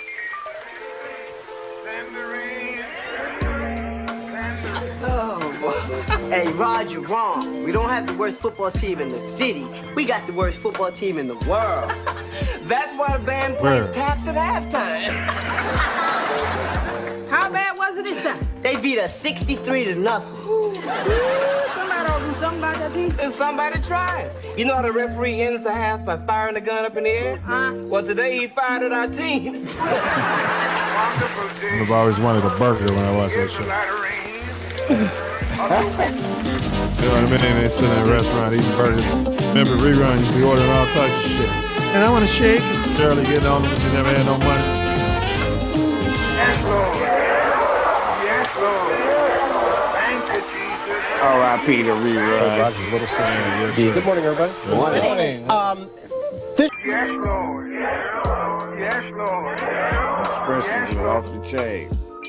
Yeah. Damn, I can punch you out. Bust you in your mouth right now. What? Ain't that crazy? And dude looking at him like, is this Rod? That's how it looked like you. That's how he look at him like, I can't believe Rod's just standing there. Yeah.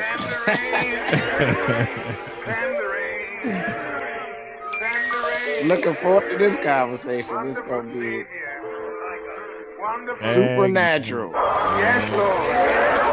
Yes, Lord. Thank you, Jesus. Thank you, Jesus.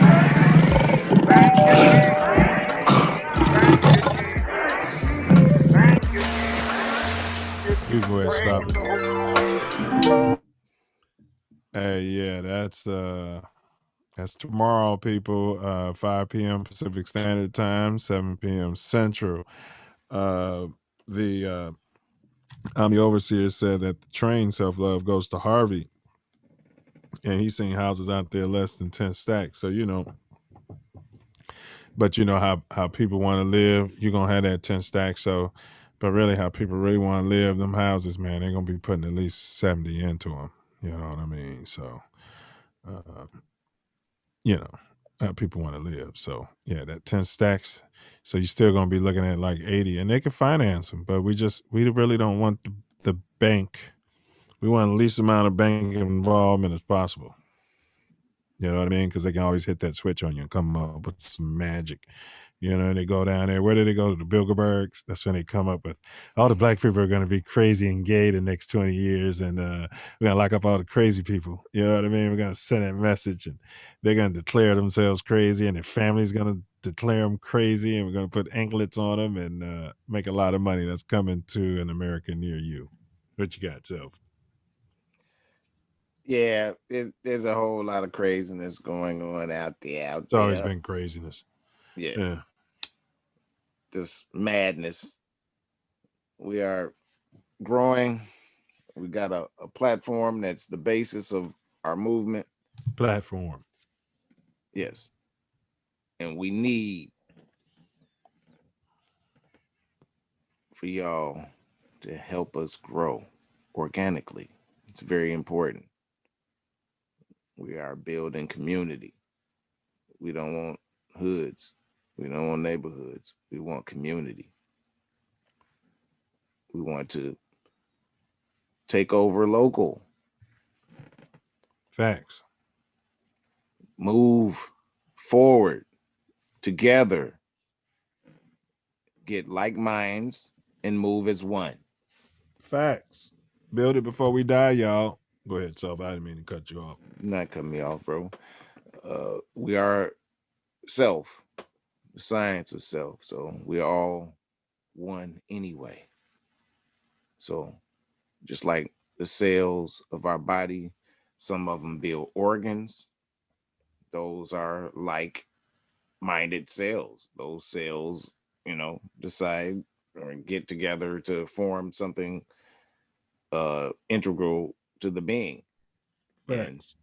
And we're all cells of the creator, but we can be organs and make sure that everything we need to happen happens. Thank y'all for coming to the show, and just thank y'all for y'all support. It's just the utmost. I'm so filled with gratitude, and I'm like, man, tomorrow I can't wait for this conversation. It's gonna be wonderful. Yeah, it should be magnificent, man. It's a very humble spirit, the brother, man, and a lifetime, of achievements and everything. So it's definitely going to be enlightening, for the Self Love Nation. Absolutely. Yeah, and well said. All of the above. Like, share, subscribe, Self Love. We can't change a city until we got some backing. On High has notified us that backing is 9,999 subscribers, real subscribers, and that's no bots, no thoughts, no chat rats. Just real deal. Holyfield human beings. No fake views. Quality, not what quantity, and straight paying dues to make it come through, and consistency. We love you all, and we're gonna continue to bring you this information. Continue. That's all I can say. Correct. There's nothing else to say after that. Correct. So the 9,999 subscribers, that's going to start the process. What that is, it's like the last domino, and then that's going to boop, and then the ball's in what? The ball's in our court at that point. That's what it is. Our court. Yeah, and we got other levels of subscription tiers where we will be conditioning ourselves, and thus the Self Love Nation as well. Hey, these guys are hitting these things and they're doing it, right, Self? Yes. So so that way, once one coming up, baby. That's right. We're getting close. We do. We're getting close. We're still 65 subscribers away from Self Love getting digressed right here on live. Regressed. What's that? Regressed. Yes, he's going to get regressed. Psychologically hypnotized. They're going to go back into his subconscious out there, and he's going to, they're going to the brain bully, Emerge McVeigh, did a nice video the other day where he was talking about OGs and sending the little homies off. Yeah, so big ups to him on that one. But yeah, he's going to dig around in Self Love's subconscious right here on International Live YouTube. He's right. Yeah, Self Love Show. Then, we got another tier, 200 subscribers later. That's going to get us at 499, and that's going to start to process it. Boop.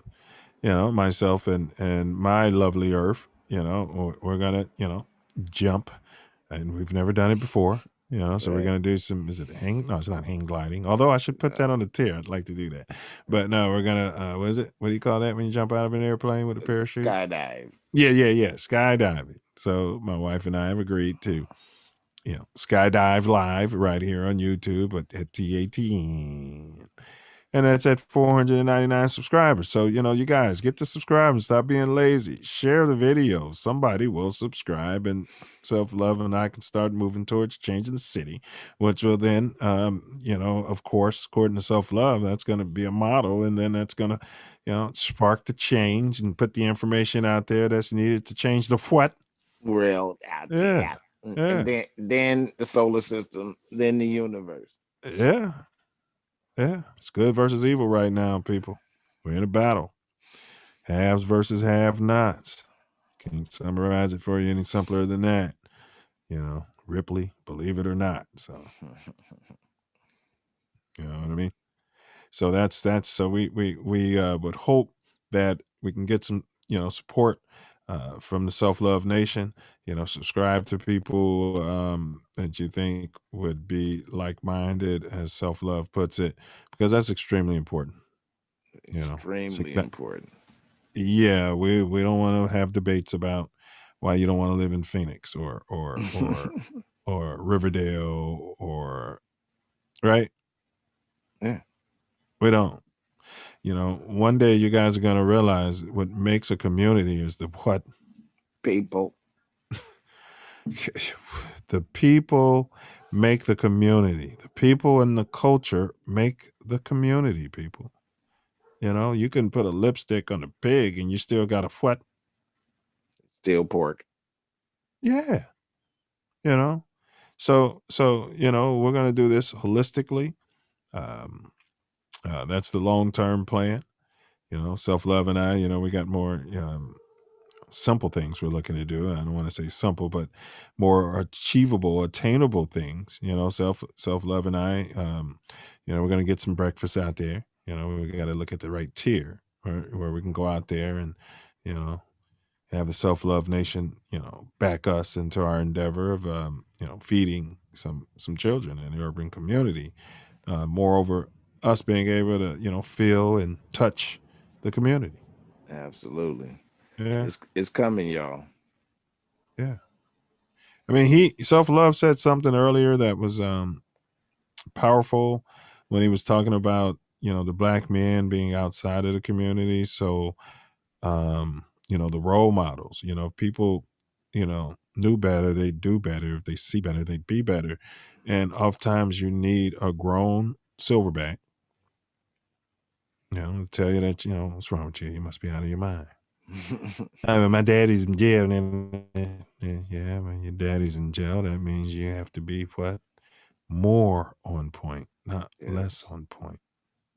And then when you start talking to kids like that, you say, well, yeah, I would do it, but I don't have no job. Right? You start, and then it comes out, they'll tell you what it is that they need. And then Self Love and we endeavor to be the conduit. Absolutely.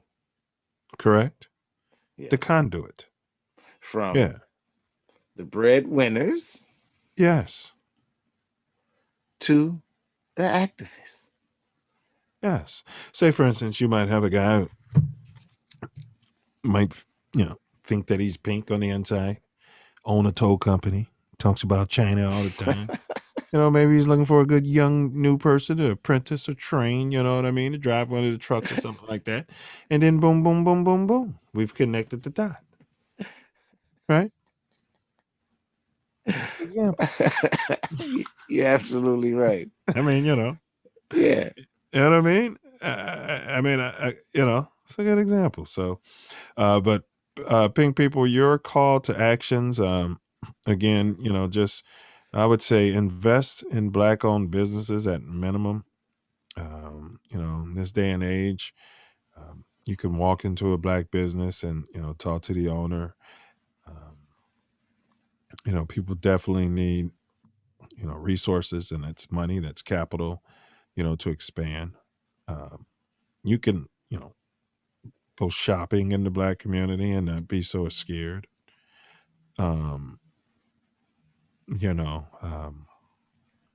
you can spend money in the black community. I mean, there's that. You could start your own business within the black community, but I would implore you to hire blacks, train them to be the management so that they can take the next level. Mentor. Vibrate love. You know. Complain to all government officials about the treatment of foundational black descendants of slavery in the United States of America. Stand in solidarity with those of us who are demanding reparations.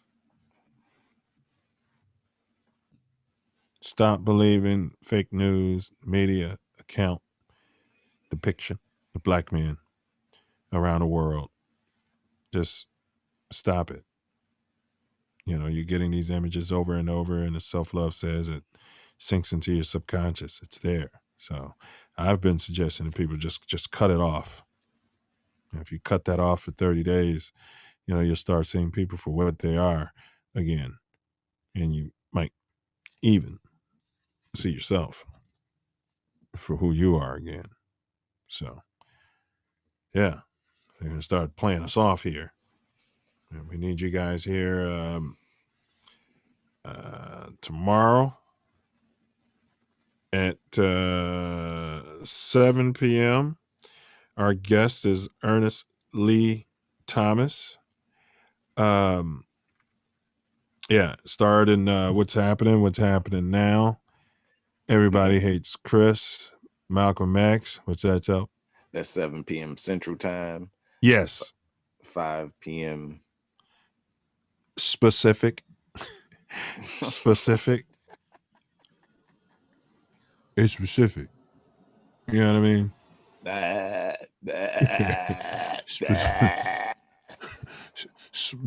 Specific time.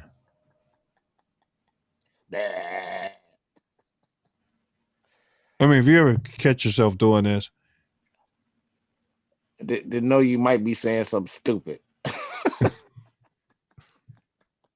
Close your mouth for one. You know what I mean? I was a kid, you know, the flies. You know what I mean? Especially in the shower. Self, come on, man. Yeah, that was the last thing I was. Right? Oh, boy. You're that. I mean, I wonder how many cycles they have in that fly.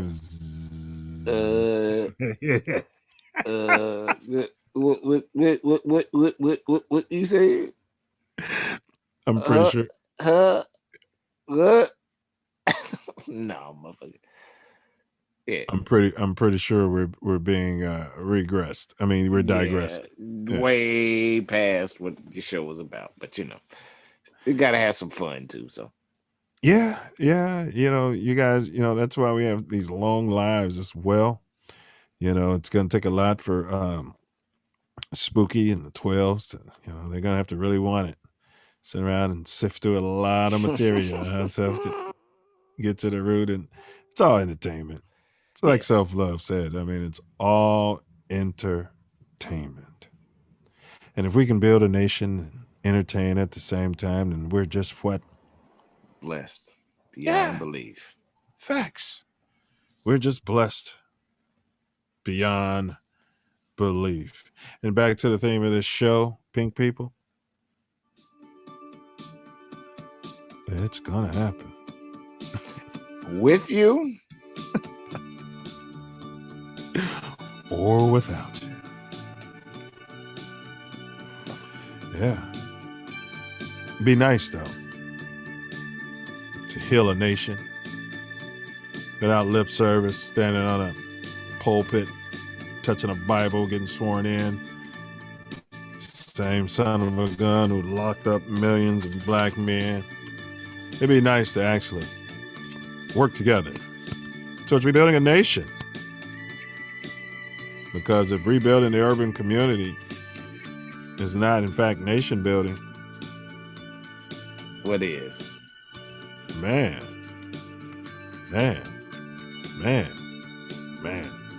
Bullets are boomerangs. stand your ground. Facts. Murder is suicide. An eye for an eye. Facts.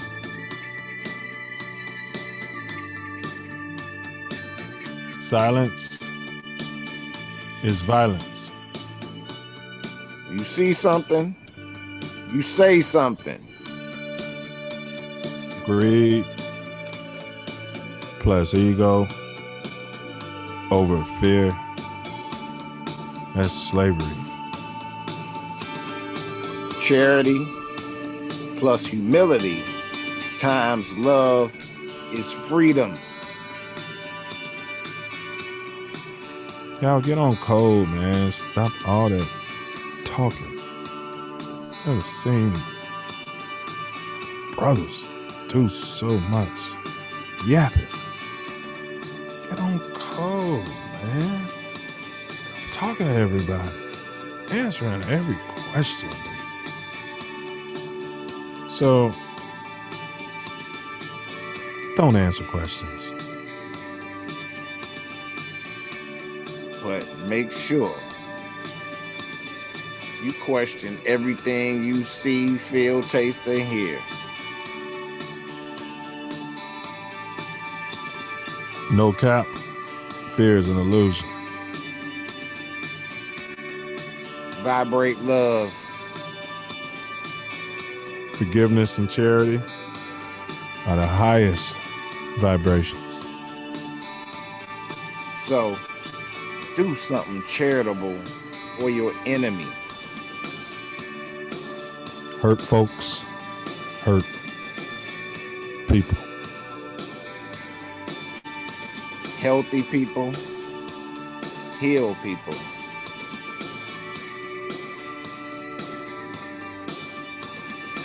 Free Larry Hoover. Free Jeff Ford. Free the guys, man. Prison is slavery.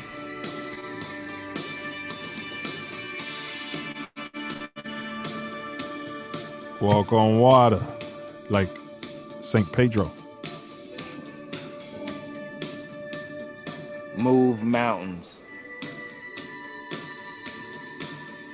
Yeah, what they got to do, Self, to move a mountain around here.